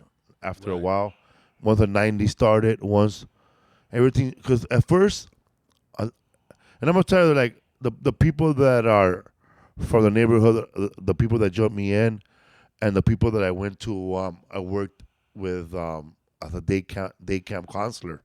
Even before that, like when we were 14, we were all into pop breakdancing. I mean, the whole gang was a popping crew. Right. Like most of the popping and breaking crews end up being gangs, and not just here in California, but also in New York. If you look at the New York City Breakers, all the the crews back then, yeah. all the other crews, you know, from that movie, fuck, that movie, not break dancing, but the other one, Electric Boogaloo. Electric Boogaloo, the other one that was filmed in New York, There's Breaking. Beat Street. Like a lot of the members from a lot of the actors from Beat Street, from the breaking crew, they ended up being drug dealers and gangbangers in that movie in real life. The breakdancers. No way. Yeah, there's a movie called Random Family, and if you read the book Random Family, it's based on a Puerto Rican family in the Bronx, and one of the girls that's a baby mama, her baby daddy was one of the breakdancers in that movie, and there's a little story in the movie where he was a drug dealer and he was set up. His name was Puma, and he was killed. But in my neighborhood, there was breakdancing too. And a lot of the kids who were breakdancing, when breakdancing died, the black kids end up joining the Crips, and the Mexicans ended up joining whatever respectable gang that was affiliated with Mexicans they could join. So we were separated by that. And I was hanging around with these kids when we were breakdancing. And I never was a good breakdancer. I was the guy that would steal gloves from Sears, like the white gloves. Yeah. I was merch, bro. You were the petty thief. I was a merchandise guy. Yeah. I was petty thief. Right, yeah. I would like find cardboard boxes and cut them and make it all cool, you know, so they could spin. And yeah, man, I was caught shoplifting at Safeway, bros. When I was in 7th grade, I jacked a bunch of Snickers. Did you get busted? Fuck yeah. Your parents come down on Bro, you? that lady put me in the office, the cop, the loss prevention. Right. He said, listen, man, you're going to give me the phone number of your house, or I'm going to give you the phone number of the police. Bro, I was before he said that, I put his hand on the phone. I put my hand on the phone. I said, man, I'm not the only one who steals.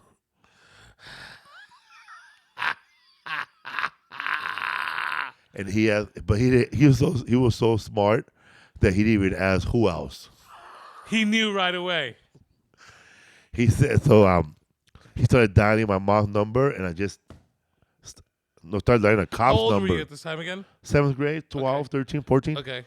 So he called my mom, bro, and my mom picked my ass up, and then she beat my ass all the way home on every red light. Right. Yes. I was yelling out, press the button. So, bro, to how stupid I was. The next day, I walked back into that Safeway. No. They told way. me to get out. No way. I got caught stealing, and my mom was more of a belt person. And I remember hearing people go, "I'm gonna beat you till you're black and blue," and I kind of thought that was silly because you got to punch someone to make them black and blue. I don't see how a belt could make you black and blue, but 50 lashings on your ass will make your butt black and blue. Damn, Kuta Kente. But you want to know something, bro? It didn't stop me from stealing. It made me a better thief. Like, for the longest time, it was just like, okay, I can't get caught now. It didn't stop me from stealing either, bro. It just stopped me from stealing bullshit ass candies. Yes, because that's when I got busted stealing pencils. And so I was like, fuck that. I'm going to, that was the same thing, too. It's like, I'm not going to steal bullshit anymore. History for Fools podcast, Gang Edition, man. Gang Edition! That was just a little sample, a little long sample of what I basically grew up with here in Boyle Heights. And later on, we'll talk more about the stuff we actually learned. Right. Because there's so many other gangs, man, but this is the gangs I know. Well, I think we kind of, there's a lot. So here's the thing, man, is like the last subject was comedy. And we felt like, okay, that was actually not as easy as we thought it was going to be because we wanted to pick something easy because we're comics. So let's pick comedy. I think we have the opposite problem where there's too much to cover in the time that we want because we also don't want to drag these episodes on forever. So we're just hitting the hot points, but we're also going just off of what we know. You have a bit more of an inner city background than I do, but I have, grew up in San Jose. I grew up around gangs. My mom, was kind of what your friend Father Greg Boyle does. She had the same version in our area, and she did that. So I have less because my parents were constantly like, we're not going to let you fall into those traps. Yeah. I fell into a lot of them anyway. But so we're just coming from our own background, but we did do a lot of research. We're going to bring that to you guys on the next couple episodes. So History for Fools Part 2 just ended. Oh, Part 2 just ended. Yeah.